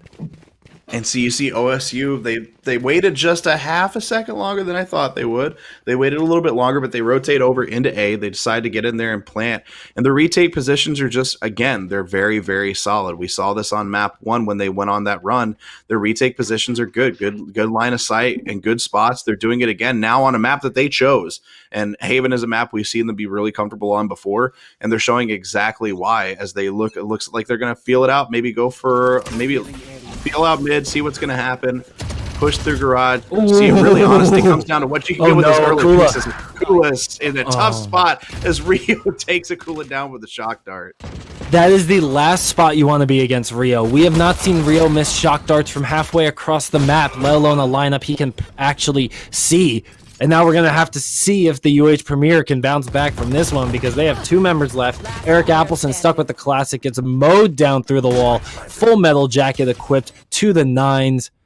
And as Pure is the only member of the Premier left alive. 4 versus 1. Not impossible. Oh, but that's a great way to try and make it happen. That's going to be 1. Does find the tail of the Jet. Only gets a little bit off the backside. Oh, no. A little bit of an oopsie daisy, a peekaboo coming up when you look up above. That's going to be Custard taking them down. OSU hits double-digit rounds in this game too. I love seeing what OSU's done the last couple of rounds. Really just taking map control, not committing to any one place or another, just looking where things are, trying to get a pick here, a pick here, there. You know, they catch Akula out. Akula gets stuck in that cubby right in front of B, and they're really just taking full map control and understanding where everybody is. And now they get to, they get a couple of picks. They say, okay, now we can rotate over to C and plant the spike there, and we're in a good spot because we're up 5-3. Just a good job by OSU overall, as it looks like they're going to push hard into garage. Yeah, but watch where the spike's going, actually. You can see on the minimap, it's going up through C long. So just using that garage as a way to force the aggression, force the attention, while C long is going to be the real location. And Neon, oh my gosh, dashing head first, using the Spectre, taking 2 heads for the price of 1. And that's going to get quickly followed by the spike plant. Series 1 HP in the dream, my gosh. Someone get Bon Jovi on the line because we know someone who's living on a prayer right now. And he gets dropped soon afterwards, though, as Pure VNS is going to take him down. A second down as well, excuse me. And that's going to be just the Phoenix of UH Premier to have to finish off the 2 remaining defenders. But unfortunately, that running back was sniffed out, and Rio hits him with a backstab. 11-5, OSU on top and absolutely dominating. OSU's in complete control right now. They can go with another full buy. This is a tough spot for UH. Even if they, Rio is just going absolutely crazy. But you look at the top. Look at the top 2 for OSU compared to UH. Just Rio and Custard doing such a great job of finding themselves in the right spot. But again, you see Neon get a couple of picks early on C, being aggressive. Sirius has had a couple of good ones themselves. Just all across the board, they're doing a good job of setting up those top 2. And UH is just. They're being more reactive than they are proactive, and it's just OSU's doing a great job of throwing them on their heels. Ooh, sniffed out there, but watch a short. That's going to be Pure getting 2 headshots. 2 shots is all he needed to get the job done. And UH Premier have the first advantage in what feels like a good 4 rounds, maybe. The first time they've really felt in control. Eric Appleson. Left on site with just a Sheriff is going to have to deal with a Jet who has a little more than just a pistol, my friend. Does not even challenge the flash shot. Pure VNS, though, going to be trying to keep this ace or the 4K dream alive. Akula, though, gets the job done with the Blade Storm, and that's UH getting themselves their 6th round, their 2nd of the half. And I mean, this is exactly what UH has to do. We saw them do it. You know, they got out to the early lead in map 1, but we saw OSU go on a huge run. But UH calmed themselves down. They started to counter a little bit, and UH just has to play this round by round, doing a really good job of getting control of one side of the map and then rotating over towards C as they close in on them. That's what UH needs to do. If OSU is going to be aggressive, well, then make them pay by putting them in bad spots, force them into more of like a pinch type of thing. It helps whenever you see Pure get those 2 drops early in the map or early in the round, as Pure does it again, dropping Series first off and Akula right there in that cubby, trying to get some shots but not quite getting it, gets out of there very fast. Spike down. Oh, but Akula's in a very tough spot right now, having to get out of that corner. If we saw OSU push through, that could have been very difficult, but they get forced back. UH Premier yet again, keeping this momentum, looking to get flawless round. Koi unfortunately can't take down Rio, but left this Sova with 11 HP. So whoever shows up next is probably primed to enjoy the just desserts here. Look at that. Akula is the one feasting, and that's going to be the 7th round for UH Premier. And, you know, we might be seeing the makings of a comeback here, Josh. UH Premier, they've got the economy in their favor. Look at the purchases coming out from OSU. It's going to be tough for OSU to take this round as well. So, you know, we might be looking at 11-8, all things considered. Yeah, it's tough. It's tough for OSU when you're the attackers and you see a half buy with stingers coming out. That's not where you want to be. And you're Pure right now coming up really big. The last couple of rounds for UH, getting 2 kills at the beginning of both of the last rounds. And really, you know, it's a battle of attrition. That's what this game is every single time. And right now, UH is doing a good job. Even though you don't get the kill, you drop into 11 health, and somebody else gets the kill as Neon moves in on Limon Way very quickly. Oh, but Pure dropping Rio, moving right behind them. Try and get a couple of kills. Kenny Peak doesn't quite get it on the run it back, but he's still ready to go as Neon has the Blade Storm out. Looking for a drop here. Can he get it? Oh my gosh, Neon dropping. Oh my gosh, Neon hit that flash. Staying alive. Incredible play by Neon. That was beautiful. Hits it, flashed, almost gets a 2nd kill flash too. Almost turned the flick and got the omen, but was not able to get the job done. Now it's going to be Pure VNS, who gets actually caught out by the Cypher Trap. Custard sniffs it out, gets the elimination. Neon, though, is going to be dropping the Diffuser, who was giving up her life just to get it to halfway. Akula is going to get a little too big for their britches there. Dashes right into the sightline of Neon, who in a thrifty, we're going to see OSU take it. And I counted them out at the start of this, thinking that UH Premier had the momentum and the equipment. But no, OSU, with the bare minimum, with a half buy, they're able to get the round, and they have themselves at game 2 point. Neon coming up huge with that Blade Storm there. That's why, so, you know, if your Jet is on in a moment like that, whenever you have to have a thrifty round, if Jet can make those plays for you just like this and get a couple of picks with Blade Storm out, it literally changes the trajectory of the round. And now UH has to try to recover a little bit. They have one more round lost, and they're out of it. Somehow Pure VNS gets an incredibly fast kill, giving UH a nice opening here. And now it's going to be OSU working from behind for the remainder of this round. Scouting ultimate comes through from the Premier. On their omen, I should say. Koi doing that work. And Dragonfly going to get sniffed out by the recon drone. This is very risky for the OSU Cypher. Their position is fully known. And now Rio, using the Hunter's Fury, gonna hit one, and actually does get Pure VNS, and Dragonfly turns and hits Eric Appleson. OSU is looking very good, and they are looking poised to take this 12th round. Oh, but not if Koi has anything to say about it. 1, 2, 3. Koi puts everything I said to bed right there, mowing down the OSU lineup. 1, 2, 3, and Series left at 91 health and some armor.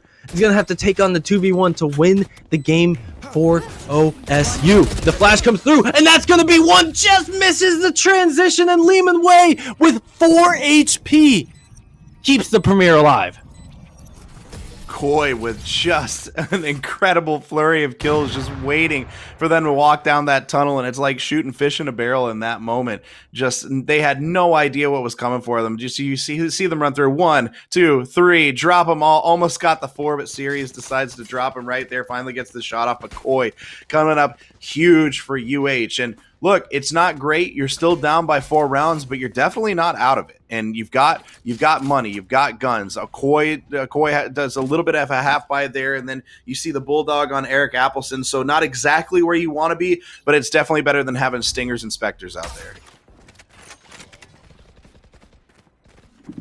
Akula can single-handedly carry this round with the operator. That would be massive for the Premier to rely on their jet to get them through this, because they cannot afford another round loss. This OSU squad is day and night from what we saw in game 1. That opening was just a warm-up, getting the rust off. And OSU, they're looking to make amends by winning this 13th round. But it's so elusive as the Premier are buckling down on defense. And neither team has given an inch in this round. In this 21st round, we have a 5 versus 5 still going into the final minute. And the smoke's coming through. You also have the paranoias being thrown out. Nobody is on site for the defense. UH Premier fully committing to the retake here.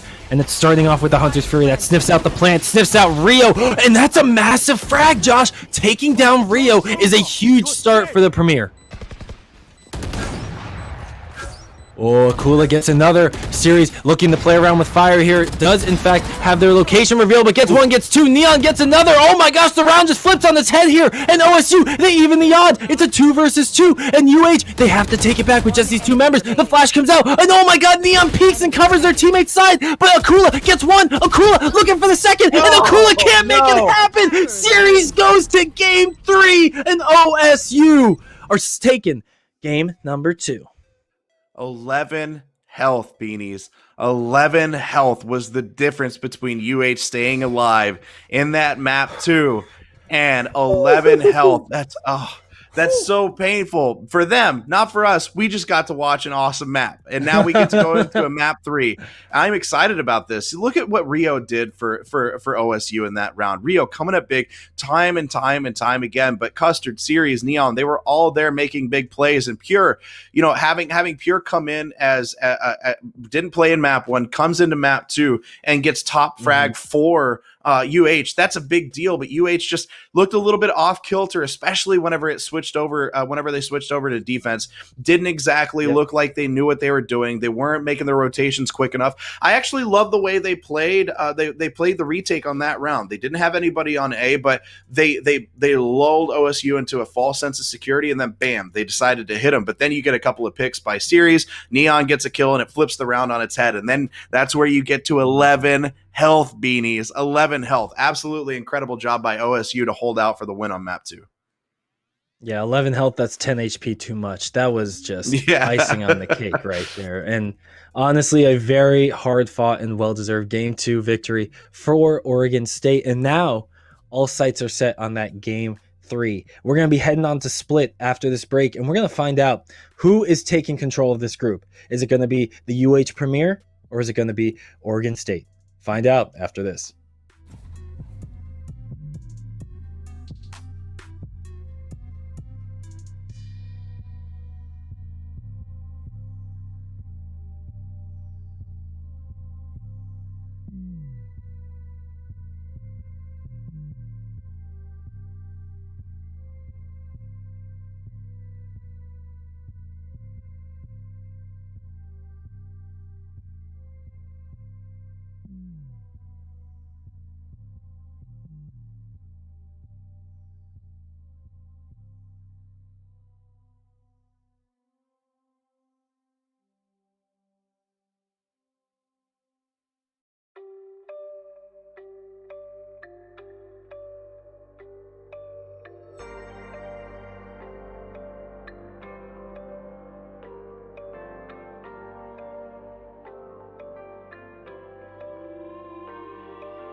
Welcome back, everybody. I hope you got yourself a nice bag of popcorn, maybe got comfy in your chairs, because we are ready for what should be a fantastic final to this series we've seen. I couldn't think of the word on the top there, but series is what we've been seeing right here. That's also one of the players that stood out last game. But before we even talk about last game, Josh, I want to hear your thoughts right now from what we've seen from game 1 and game 2, looking towards this game 3.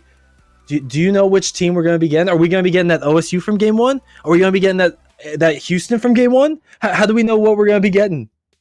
I don't know. You know what's so crazy when you see teams of this skill level go against each other. Normally, you see a couple rounds here, a couple rounds there, back and forth the entire time. But we're seeing huge swings from each of these teams, right? We're seeing big runs. We've seen 6-round, 7-round runs for each of these teams. So I have no idea which team we're gonna get, right?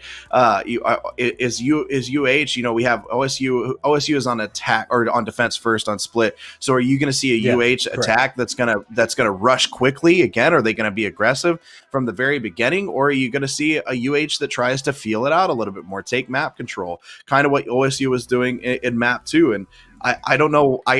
Normally I'd love to make a prediction. I'm normally a guy who likes to put myself out there and make a prediction. I literally have no idea what's going to happen in this map. All I know is that at some point we're going to see both of these teams do incredible things. My gut tells me, going into a map 3 with some of the momentum that we saw OSU steal in map 1, and then that carried into map 2, my gut tells me OSU takes this one, but I know for a fact that UH is not going down without swinging a whole lot. And honestly, my gut's telling me the same thing, Josh. I mean, from what we just saw, if you compare the two games, it feels like OSU really, ever since they were down 7-0, we made the point they were they went down 7-0 and then they had a 7-2 run, which ultimately turned into a 10-3 run. I think at some point it was ridiculous. So I think OSU, they've just been, ever since that point, that low point that they hit, they've only been hitting high notes ever since. And I think these altos are going to keep going, and sopranos don't really seem their forte for the time being. I think I got that right. I don't know music, so if I got that wrong, just give me the heads up. I think you got it. It's fine. It's close enough. If I tell myself I got it, then I got it, right? I have a little bit of Akula news for you. Jivey is now going to come in for Akula for U of H, so we're seeing a substitution there. Look, it wouldn't be a broadcast with me and you if I didn't throw a dad pun in there. I feel like I have to throw at least one of those your way each time, just so I can really pull you into the mood that I bring to these broadcasts. I wish Akula stayed in just so you could have heard the line I had prepared for Akula's next pop-off. Oh, if only.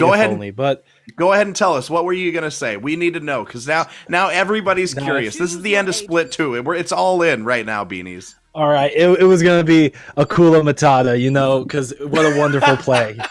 It would have been out of this world. I was so excited for it. But we have our split compositions locked in, already catching my eye. Look at what OSU's pulling out. Rio going onto the breach, getting off the Sova. Traditionally, Sova does not perform well on split. Probably Sova's worst performing map across the board. So justifiable to see the Sova players on both teams swapping off. But the breach pick is very interesting, because breach is going to be doing a lot more of the secondhand initiation, I like to think of it. He's going to be the one who throws the flash in for the jet, for the raise to make the play. He won't be actively doing it. So I feel like a lot of these frags and a lot of the early plays we're going to be seeing are going to rely more heavily on the duelist than it will be on Rio, who's been really outperforming everyone in the lobby, it feels like. Yeah, absolutely. And over on the UH side, we see a lot of switches again. We see Limon Wei is now getting onto Killjoy as Eric Appleston moves off of Killjoy and moves over to a Sage. Koi is now going to be coming off of Omen and moving over to a Raze, which we haven't seen from UH so far. I do like the Raze pick here. And Pure is moving off of Phoenix to get Phoenix back to Jivey, who we saw in map 1 on Phoenix, but is moving over to the Omen. It's just a lot of switching by UH and trying to mix things up, trying to maybe do something a little bit different. So definitely some interesting team comps that we see here now, Beanies. Ooh, Koi just playing around with the Sage right now. You don't want to walk through the wall just yet, because it's, as you said earlier, it's fish in a barrel. And that's even easier to mow down than we saw in Haven. But now, you're going to see the commit onto site, leaving Garage. The grenade goes through. Koi is going to be taking down one, though. So the UH Premier striking first blood, taking down the Sage of all players as well. Not what you want to be seeing if you're on the OSU side of the field. And Jivey coming back into the lineup. Pure, though, going to get hit by a friendly grenade, actually. Takes a lot of damage, but is going to be able to clean up the final 2 members of the OSU defense. And that's UH Premier coming out firing, getting round 1. And I want to say, real quick, Josh, I think UH have won every single pistol this series. I think so. Yeah. Oh no, there was one pistol round that they didn't win. I think they've only lost one pistol. Got the round VODs. So we can confirm it after stream. Yeah. Well, I'm wrong a lot. So like, let's not act like let's Whoa, not me go to too. the VOD. Look at that. but you know what? Did we just become best friends? We did just become best friends. We were already best friends. Come on. The one thing I want to say about Pure real fast is we see Dragonfly sitting on that wall, but Koi sniffs it out real fast. Pure being able to have the wherewithal to not fire right away on that flank and really make sure that those people were in the right position is just such a great play as Jivey goes down to Series right there. Pure has been doing an incredible job. Series takes down Koi and Custard takes down Pure right as I'm trying to talk. I'm saying good things about him. Eric Appleton gets caught out there too. And now we only have Limon Way left. Takes down Series, but still just a Spectre, and it's a 1v3. Bad spot to be in if you're Limon Way on the Killjoy. Oh yeah, gonna have to entry through this smoke. Never something you want to be doing, let alone in the 1 versus 3. Takes down one though. Now with just the pistol, gonna try and find another, but Rio brought a sheriff to that classic fight. Takes down Lehman Way and evens it out for OSU, giving us a 1-1 score. And again, you see OSU get aggressive in their buys in round 2 and buy a little bit more. They're going to do it again here. They're going to buy a little bit more than you think they would buy going into a round 3, and now they force themselves into an advantage in round 2. It pays off for them, and now when you've got we got 4 sheriffs coming out and a ghost. UH is going to have to go with like an eco round right now, and OSU has the advantage with all those Spectres out there. So it's again aggressive play by OSU is putting them out to an early lead in map 2 and in map 3. Oh, Lehman Way slow walks just out of that line of sight of the Sage.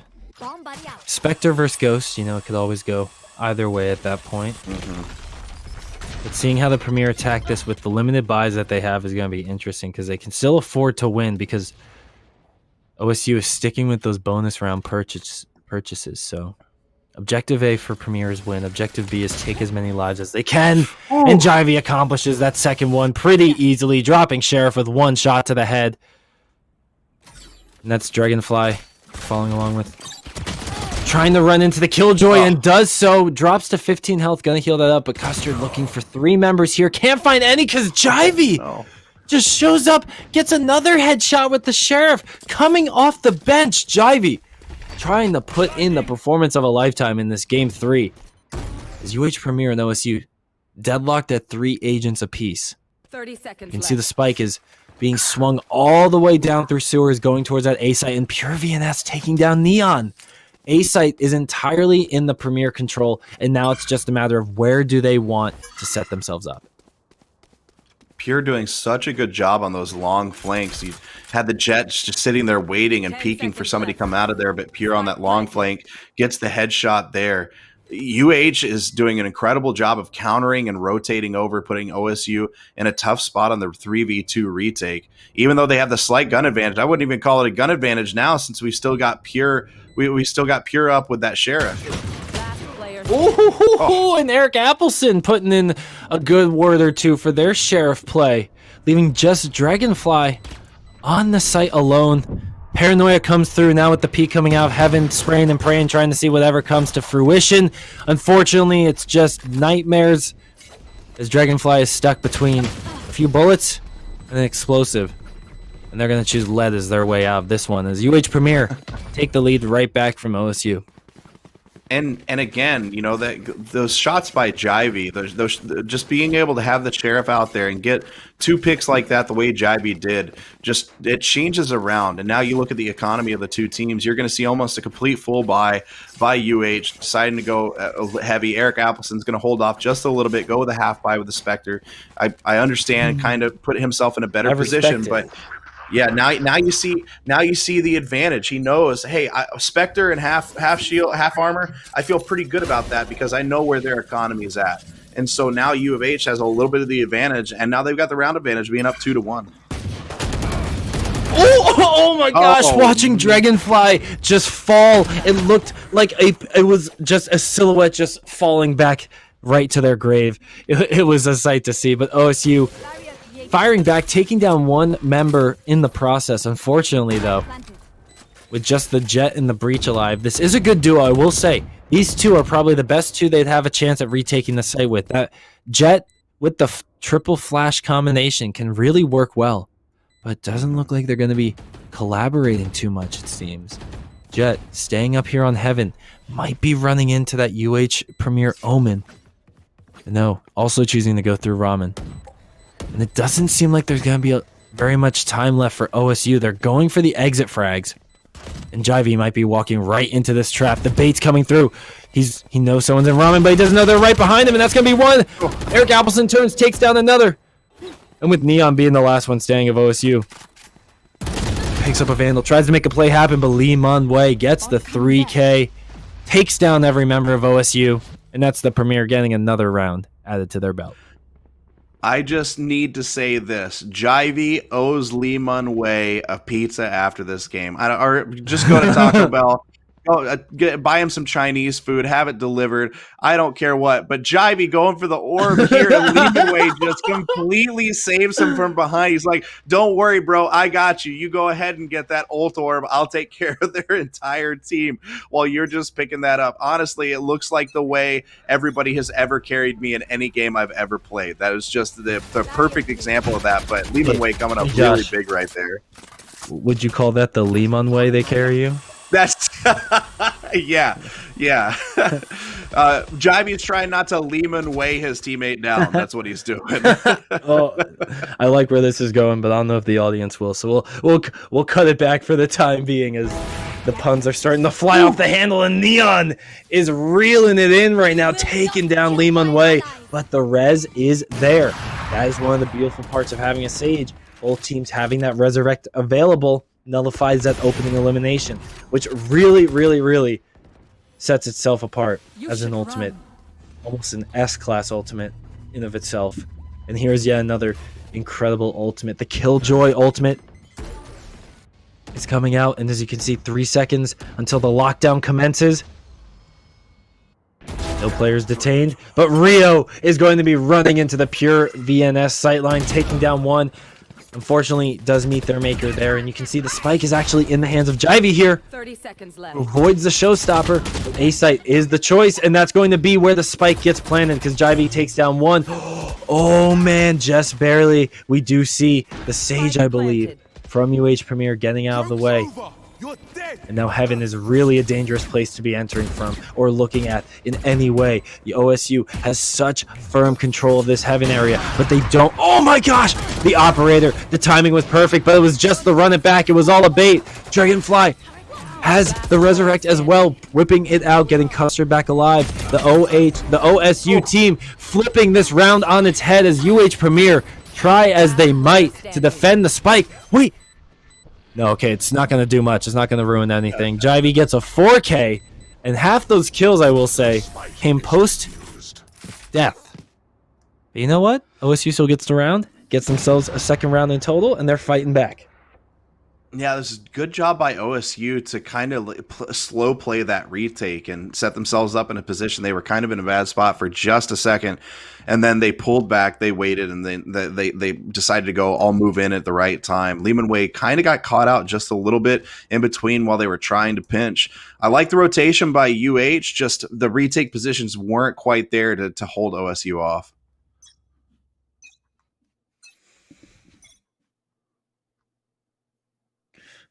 Now the spike being played with around A. Nobody really touching C. Gonna get walled off as expected.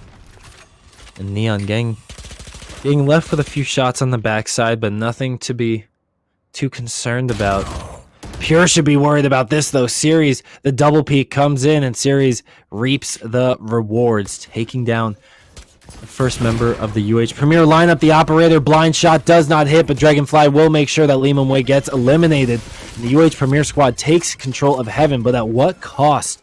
Because now they are left with 3 members standing, Josh, and they really need to get the spike down. Oh, Koi with a huge kill right there on Dragonfly.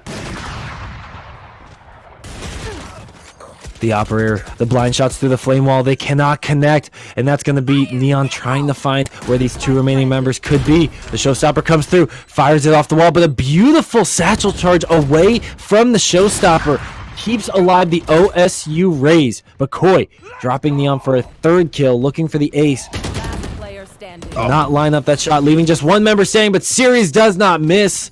That's going to be a 3K in the round, and that's going to be the spike defused for OSU. Series with the big kill right there. Koi was in a good spot, really holding them off, trying to make sure that they couldn't get down on the spike. But Series, that was the round right there. That fight between the 2 raises, between Series and Koi, and Series comes out on top and gives them the opportunity to defuse that spike. But now OSU pulling it back 3-3. This is more what we thought we were going to see in the entire night, more of a back and forth instead of these huge runs. And you're seeing these teams go back and forth round for round right now. It is interesting that you see U of H take a little bit of a lead, and OSU's brought it back, but OSU starting out on defense, I thought I would see the opposite. I thought I'd see OSU pull out to a little bit of an early lead being on defense here, but evening it out is exactly where they want to be. The economy right now for UH is a little bit of a problem, but again, Eric Appleson on the Sheriff. You see Lee Mun-wei's got the Vandal, just a couple of kills, and you can see them completely turn it around.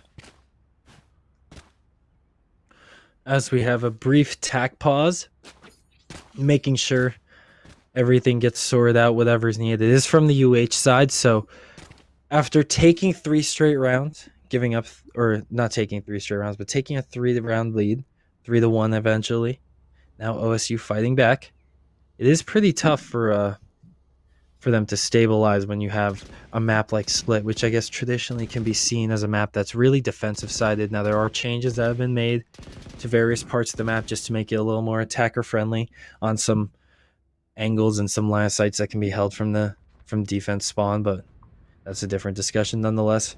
OSU have themselves a nice amount of economy, I want to say. I'm looking at it now, but if they're going to be looking for Neon's operator, they're not going to find it if they give it up this round. So that is going to be a point of contention for the OSU squad if they want to keep their economy in line. You don't want to give up that operator, and you dang sure don't want to give it over to Jivey, who's been feeling themselves. And you're going to see a little bit of a force buy here for the most part. Jivey going with a half buy, but at most you've seen the Marshall come out on Eric Appleson. We haven't seen that from him so far tonight, but the force buy coming in big. That the Marshall feels like a counter to Neon, but it's not the strongest counter. But they have to win this round right here. If UH doesn't take this round, they're going to be in a lot of trouble for about 2 rounds.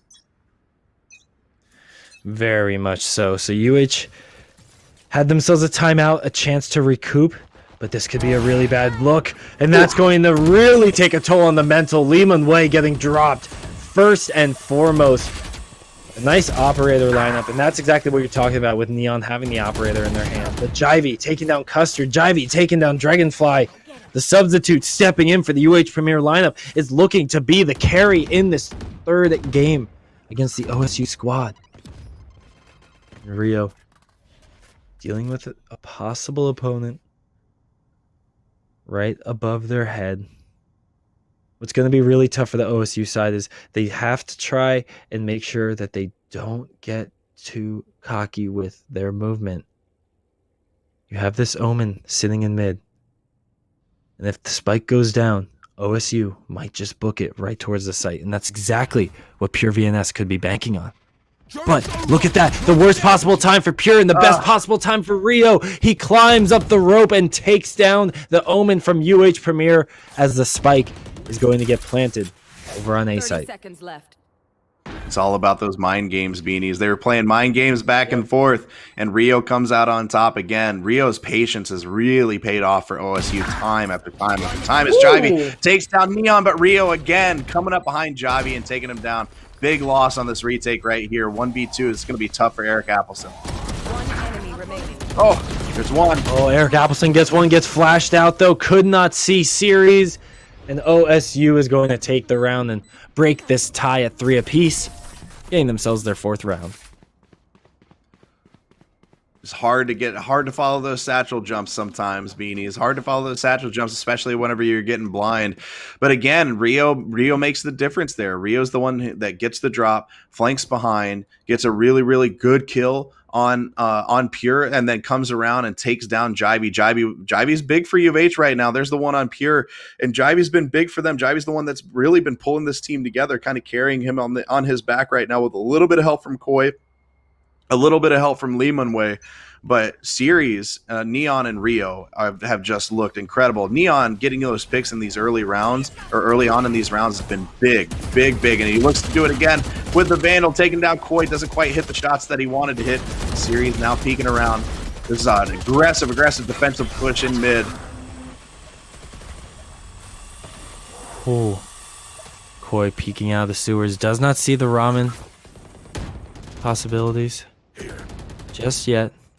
Will in fact get dropped though by Neon, so Koi getting eliminated gives OSU the advantage, and with Eric Appleson getting the spike down. This is good for the Premier now, even though they have lost the numbers advantage. They've now turned the tables, giving them the ability to hold these angles, giving them the ability to wait for the retake to come in from OSU series. The first one entering on the site takes some damage, will fall soon after. And now it's going to be one after another like dominoes. Jivey breaking it open though. Sages both fragging out. Eric Appleson standing taller at the end of that trade though. One member left standing of the OSU lineup. UH Premier, 3 strong, 3 standing tall, 1 spike to defuse. OSU cannot get that done. UH Premier even it back up at 4 apiece. And you know, Josh, this game I feel like is what we were expecting the entire series to look like. The back and forth action, the back and forth rounds. Yeah, this is exactly what we were expecting. One team gets at a slight disadvantage. The other team takes advantage for a couple of rounds, and that's what we're seeing from UH right now. But now this is even more so. It's round after round. Both these teams are doing a good job of adjusting based off of, and countering what the other teams are trying to do. You know, we saw UH with they tried to rotate over to A, nice rotation over. This time they just push hard in, and they take over B as Koi comes in and takes down Neon, but Rio taking Koi down very, very quickly. You will not. A very interesting exchange right there. Eric Appleson actually getting one up, but Jivey falls soon after. So basically, evening out the trade. Give a life, take a life. I suppose that's how it goes. You know, give a penny, take a penny. Assume it follows suit. Koi though taking down the series, and Pure, my gosh, it's just the Clone Wars right now, just taking down one another, and with only one member left standing at the defense. Dragonfly gets spotted out by the turret, doesn't really care, just gonna be going for as many frags as possible. This turret, the turret was actually about to solo down Dragonfly. The turret was doing work. Yeah, that's what happens when you buff Killjoy turrets. You don't ever do it. They'll just solo down your sages. Or we'll just see Eric Appleson finish off the Clone Wars of this round and take down Sage, UH on top. That's 2 good rounds for UH. Again, they decide to rotate over to A. They push in fast. The pickup, Eric Appleson picking up Koi right there is clutch, because Koi then goes in and gets another kill and completely opens up that A site. But UH doing a good job of moving in and getting those picks fast. They're looking in the right spots and they're flicking very, very well. You see Pure has no idea, walks in, checking all the angles, gets a drop in there. They're just executing their stats exactly the way they want to. Ooh. Oh my gosh, 1 shot, 2 shot. 2 members eliminated just like that, breaking out in front of Garage. Not where you expect a fight to usually happen. But nonetheless, OSU bringing the fight to UH Premier. And now a showstopper is actually going to come out from Koi, trying to clear out the B site. But unfortunately for you, my friend, nobody is going to be home. And actually, Koi takes some damage in the exchange. Oh my gosh, a beautiful peek. The patience from Lehman Way. They may be dropping down the spike, and that may be Custer getting the two-piece. But overall, UH Premier just need to deal with the flash from Rio. Just need to deal with the skill from Rio. Drop down to 78 overall HP and armor. Having to wait this out. Gets spotted. Koi does not miss their opportunity. And that's going to be a headshot onto Rio. UH Premier get that 6th round under their belt. And that must be nice because you're guaranteeing going into the second half with a tie at least. Koi had to feel good about it, at least getting a couple of kills there, because I cannot tell you how painful it is to start to use that showstopper and then just run into a void of nothingness. It is such an empty feeling. So of course Koi coming out aggressive there and getting that final drop in the round, but that it's painful using that showstopper with nobody to blow up. Here. Neon just taking down the turret, sends a message. I don't care if you know I have the operator. I don't care if you know I'm here with it. But that's going to be mid, actually, where the first bit of action is going to break down with Jivey taking down Series. And this push up mid's going to have really bad repercussions right there. Rio going to be taken down too. And with a shotgun in the hands of Dragonfly, that's going to be a tough situation to get out of. The close quarters was not where you wanted to be with that robot heading straight for your head. Rio, though, just clearing out where he thinks someone might be. Both remaining players, though, are on the site. And it's just going to be a matter of winning these trades. Someone's going to have to get a double kill for UH Premier to come out on top of this. Neon misses the dash, cannot land the shot. Oh my gosh, Eric Appleson, while concussed, is able to take him down, but Custard won't miss the opportunity. Lines him up, knocks him over. That's going to be OSU getting their 5th round. And we are in the final round, the first half. Custard with just a great job moving in. OSU did a really good job of moving in together, and that's what we've missed the last couple of rounds. Is Rio gets a couple of drops right there on the replay, but we've missed that the last couple of rounds. It's almost like they're kind of separating themselves a little bit, but then on that retake, moving in very, very well, communicating with each other, saying, okay, we've got the numbers advantage. We're just going to push in here real fast and again, it's that battle of attrition, right? Just take them down one by one. Yeah. It works out in OSU's favor. So let's see how UH does. UH doing a good job of getting into the sites and planning. They just need to be in better retake positions and make sure that they don't drop too fast in these rounds. Oh, that's going to be one dropped already at the hands of a shotgun. The run it back did its job, but ultimately it's a trade 1-for-1. Neon still holding on to this operator and gets the spike as well. Incredible work right there by the OSU Jet to get that clearance. Just sending some warning shots, it looks like. Doesn't want anyone peeking. The spike is picked up, though. The nice flash. Oh, Lehman Way misses the entrance as he's flashed. An unfortunate misdirection. Spike down. But finally, just one member left of the Premier. It's going to be OSU trying to fight, trying to take down Jivey. Jivey just putting up what one defense they could. Not much luck to be found, but honestly, Josh, I wouldn't have it any other way. Game 3, half number 1 ends 6-6.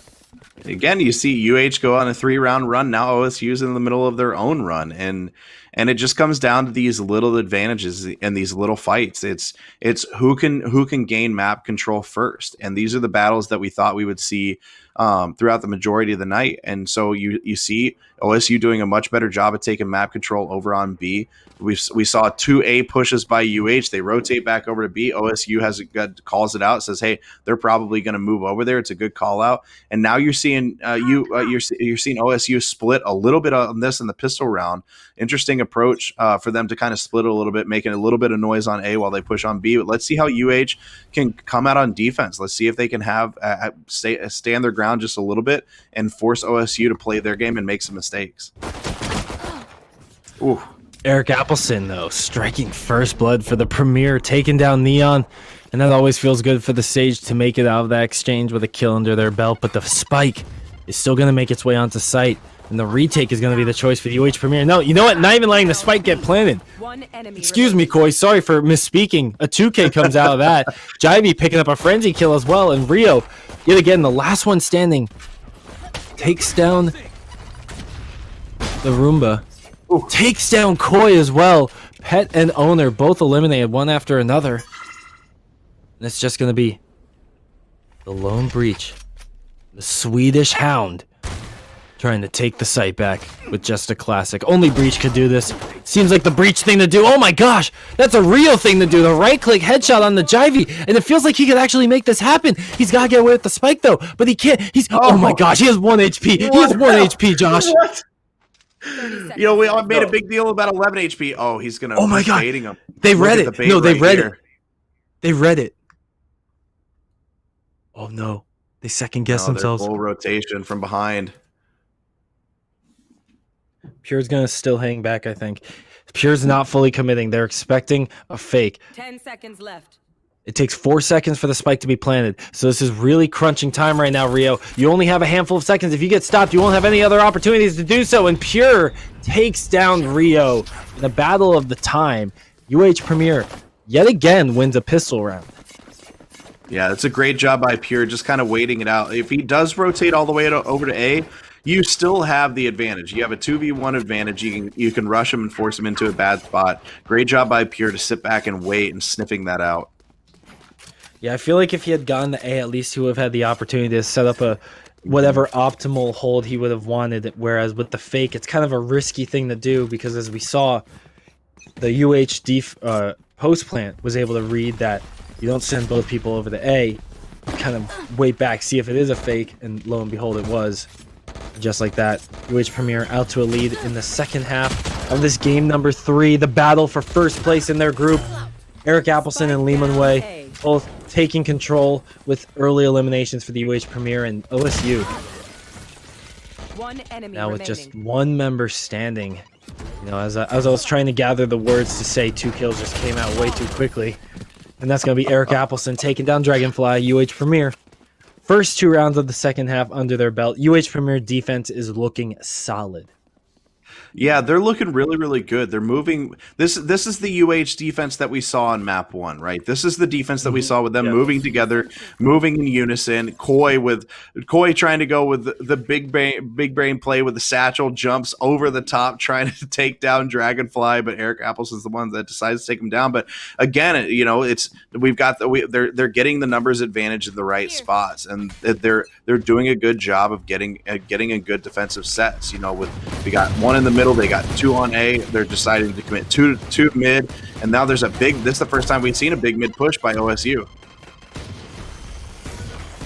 Oh, a nice clearance right there coming from the breach. Koi gets out with 3 HP.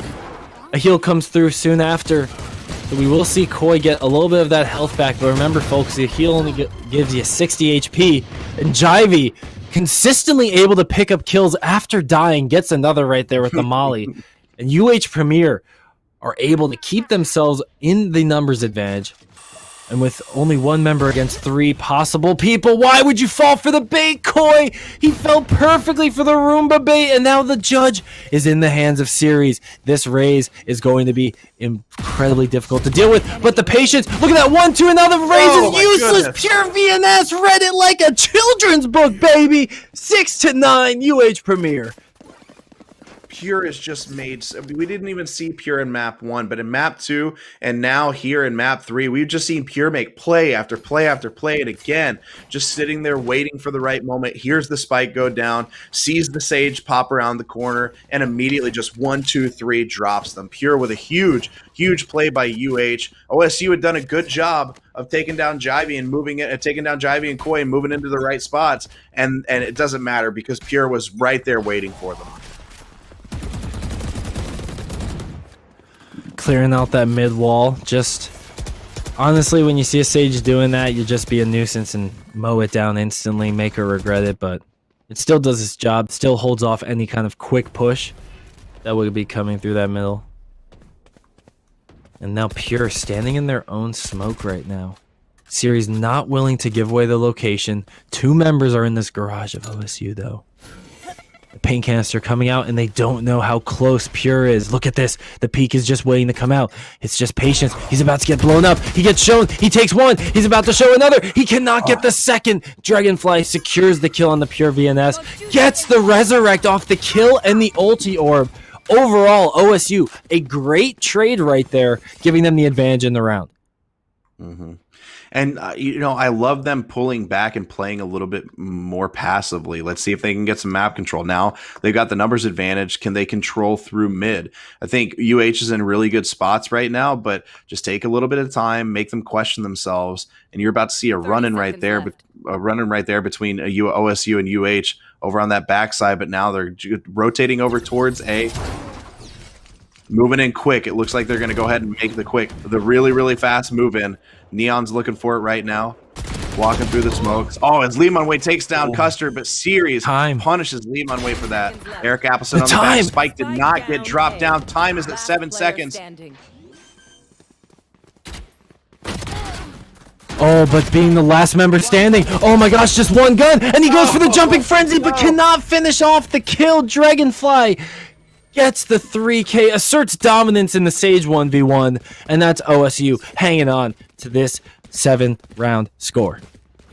Great job by Eric Appleson to do everything he could in that moment. But just the moments that we're getting at the end of these rounds from these teams are absolutely incredible. We're seeing OSU flip the game or flip the map on its head just a little bit with that last round, where it's okay. Yes, they've been the aggressors every time. This time OSU punished them for it. When a team's aggressive, hit your shots. That's what it all comes down to. Can you get the picks and punish them for being aggressive and not peeling back just a little bit? And now you're seeing UH not play quite as aggressively.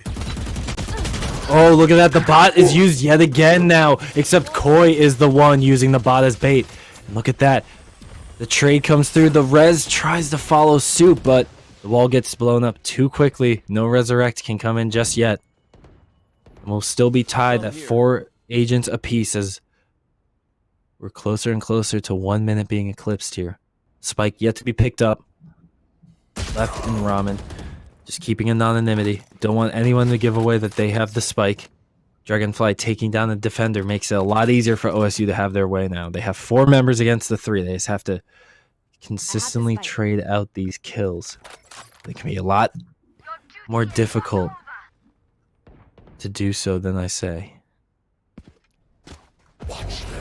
Pure VNS TPing over the A site, expecting them to go there, but you can see the spike is moving up to heaven, and that's Jivey going to be the only one running into them. Gets 1, gets 2, gets the spike drop as well. That's going to give away the info, as if they couldn't know already. A is going to B site, my friends. Limonway and Eric Appleson, the lone members here, having to hold down the fort while they wait for their Omen, who TP'd earlier on, to make it back over to the site. And all 3 members are coming through CT, so you got to keep in mind that is going to be more and more predictable where they will be. Last player standing. Oh, Limonway takes down Custer with a single shot, and that ultimate is going to be used by Breach. It's not going to be enough, though. Eric Appleson, calm, cool, collect, peeks around the corner, takes down Rio. An ultimate thrown out for nothing. UH Premier hit double digits. UH is at double digits now. They're so close, and OSU's got to be sweating just a little bit. U of H is just moving so well right now. Jivey getting a couple of picks, but look, I'll take that 2 for 1 all day long. Get a couple of picks, especially it's the importance of some of the kills that Jivey is getting in moments like that. Now you see him taking over top spot on this team. We saw him come close to top spot in map 1, but he's taken down some of OSU's most important players, and it's those moments like that where he peeks around the corner, he goes down, but he's got teammates ready to back him up and punish those who took him out. U of H is just rolling right now. Another mid push, the same mid push. OSU's going with the same strategy. It's interesting. It's worked out for him a couple of times, but UH is starting to sniff it out, and they're starting to counter it just a little bit more. So I'm surprised to see OSU go after it another time.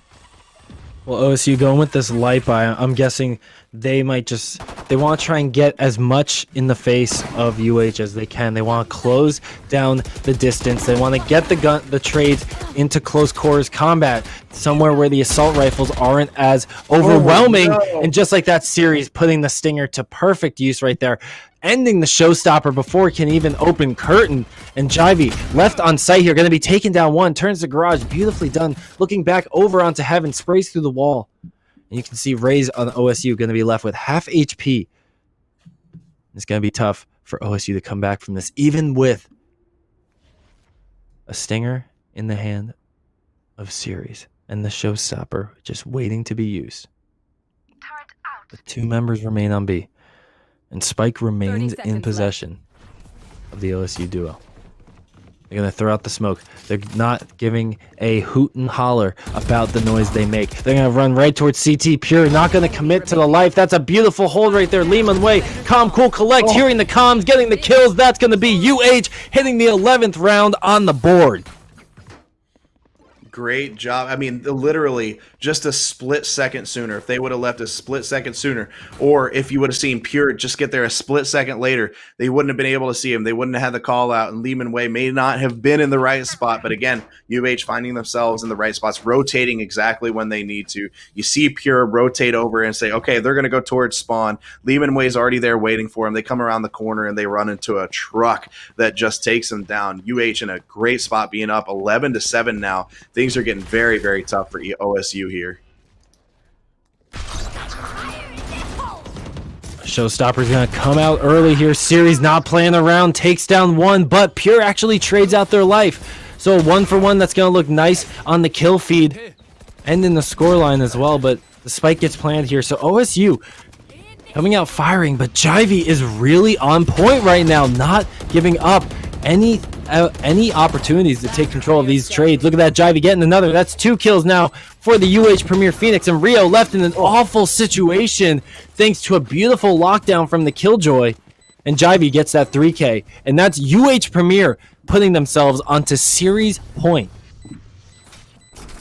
They just look so good on defense, but this is, you know, we saw them on their heels a little bit in map 2 playing defense, and sometimes Haven can, I mean, Haven is a tough map to play defense on. It is difficult, and they couldn't really get their footing, and they couldn't really figure out exactly what set they wanted to be in. But now they're coming into Split, and they look just like the team that we saw them won in map 1 on Ascent. And their defense is on point. Their rotations are so quick. Again, you know, no matter where OSU goes, whether they just decide to go try for a hard push mid, now they're rotating over to an A push like they did before. It doesn't matter. Somebody's there waiting for them. Now with UH with 3 defenders over there on A site.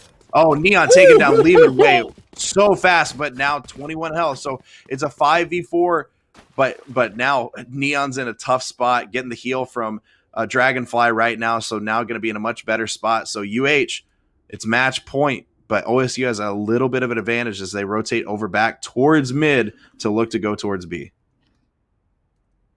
Exactly. It's going to be UH having to try and fight back from this deficit. The offense, though, is going to still have to walk into enemy territory to make anything happen. The grenades are being thrown. Explosives are coming out. Series is getting dropped incredibly low. Dragonfly, though, is going to take down one as well. Jivey being dropped is a crucial kill for this OSU squad. Jivey has really been a driving force for these rounds, and getting that elimination is going to be big in making sure you keep yourself alive. Nice teleport coming in right there is actually going to get a beautiful transition, and then peeking from screens. No luck in the kill. But Koi's now looking to take control of Heaven. You can see the split focus right now is not going to be working too well. It's going to be Pure VNS splitting them up, taking them down. Custard may have one dropped right there, but with the 2 versus 2 left standing, Rio gets sniffed out through the smoke, and Custard, the lone member, the lone defender of the spike, is going to have to try and play hero, but he cannot pull off the Herculean effort. And UH Premier in Game 3 take control of Central Group 2 with a perfect record to end Split 1.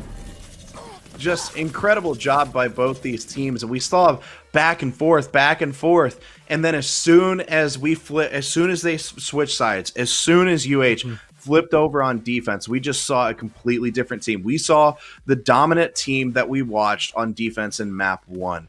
And it's little plays like that. Neon was in a really good position there in that last round. But then you see Pure come around the corner and just hit the shots, and Neon missed. Those little moments like that. And Jivey, again, tops the list for UH. Koi was right there. Lehman Wei was right there. Pure, as much as we saw from him, was actually bottom frag for UH, which it doesn't feel like it's fair to say that Pure was bottom frag. But Series and Dragonfly doing everything they could for their team. But as soon as it flipped, UH was on it and went on another big run. And I didn't think, after the way we saw back and forth, one round here, one round there, 2 round here, I thought that was going to be like that the entire way. I didn't think we'd see another big run. UH proves me wrong again. And, in the rematch of the schools that went against each other last night, we see UH come out on top yet again tonight. Yeah, I mean, looks like history does in fact repeat itself, my friend. UH Premier are able to take control of Central Group 2 with this victory right now. They have themselves an undefeated record. This is the final week of Split 1 action. So going into Split 2, UH must be feeling absolutely on top of the world. And we're going to actually have a chance to talk to one of our victorious members of that squad after this break. So don't go anywhere. That interview will be back after this.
Welcome back to the stream, everybody. Beanies and Josh joined by our third head of this Cerberus. We got Cougar Esports themselves, Eric Appleson joining us. And Eric, I would introduce you as a role, but honestly, the entire team played a different agent almost every map, it felt like. So I guess I want to start off by asking, coming into this matchup against OSU, what was your game plan looking like? And was this, I guess, chaotic, constant changing agent select part of that plan?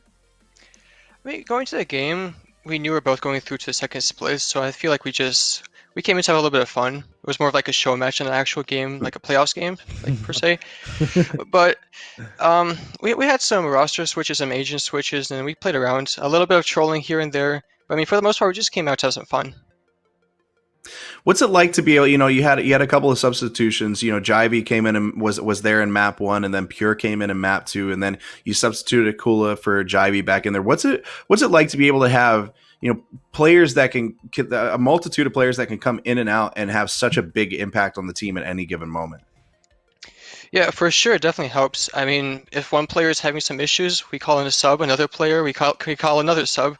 I think right now we have a 9-man roster that we call upon. So it feels really good having those players. Of course, we try to play with our main sub as much as we can, or our main roster as much as we can. But every now and then, I mean, we get the subs in, they perform, and we're happy. The defense that we saw from you guys on Ascent and then again on Split was just incredible. Your rotations were great. Your comms seemed great. Y'all were moving in coordination with each other. But on Haven, you struggled a little bit more defensively. Is that something that y'all have struggled with all season? Is Haven is it just that tough defensively for you guys? I mean, it's tough defensively for most people. Haven's a tough one. But what were the issues in map 2 on Haven versus Ascent and Split? Yeah, Haven is usually one of our better maps, but I guess, I mean, we came in on the wrong foot for that map. And I gotta give it to OSU. They played that map really well, and they gave us a hard time.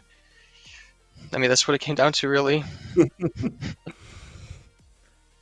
And I guess just to close it out, you've mentioned this being a show match, but ultimately you guys do take control of Central Group 2 with this, and you remain undefeated going into Split 2. So looking ahead, now that you're going to have a little bit of trimming of the fat in each of these groups, and you're only going to be left with 6 teams across each group, how do you feel the competition is going to be looking in Split 2, and where do you rate yourselves amongst the rest of CF1 competition? Yeah, I mean, for our region, I definitely say that OSU, MSU, they're the ones to look out for. I mean, TEM was another region, so watch out for those guys as well. When it comes to the rest of CF1, the big name is SGSU. We played them once before this season, and we have come away with a victory from them. But they definitely can be any team on a good day, just like we can. We can also lose to any good team. So I think we're definitely one of the favorites, but I think it'll be close. I mean, there's really no clear favorites going in. Well said, well said. Well, thank you for your time, Eric. I appreciate it. I want to give you an opportunity, just any shout outs, any thank yous, anything you want to say on the stream. Here's your chance before we head out. All right. I'll give out a shout out to Koi, koimod.twitch.tv. He's our Cougar Esports streamer. Love the man. And then give a shout out to Pure VNS, Akula, who else subbed in today. We had Mon, Jivy. I think that's all of them. And then I'll give a shout out to my A&M friends. I'll give a shout out to Dill. He's my Q buddy. Damn as well. Cool guys. I respect it. I respect it. Well, thank you for your time. Congrats on the win, and congrats on finishing out Split number 1 with an undefeated record. A very hard-fought, earned victory in that respect, and can't wait to see you guys doing Split 2. Thanks for having me. Yeah, and then for everyone else watching the stream, thank you guys for checking out the action. We have more CF1 this week to finish out Split number 1, folks. We got our Western region finishing their competition tomorrow evening, 7 p.m. Pacific Standard Time. Make sure you guys buckle up and get ready for the action, because you know the Western region is always bringing those haymakers. But unfortunately, for Tuesday nights for Split 1, that's going to be it for us. And I've been Beanies alongside my buddy Josh. And on behalf of all of our friends behind the screens, we know that Lawrence, we know that Juke is behind there putting up some beautiful work, and we appreciate you guys. And thank you for checking out CF1 tonight. We'll be seeing you guys tomorrow. Enjoy your evening.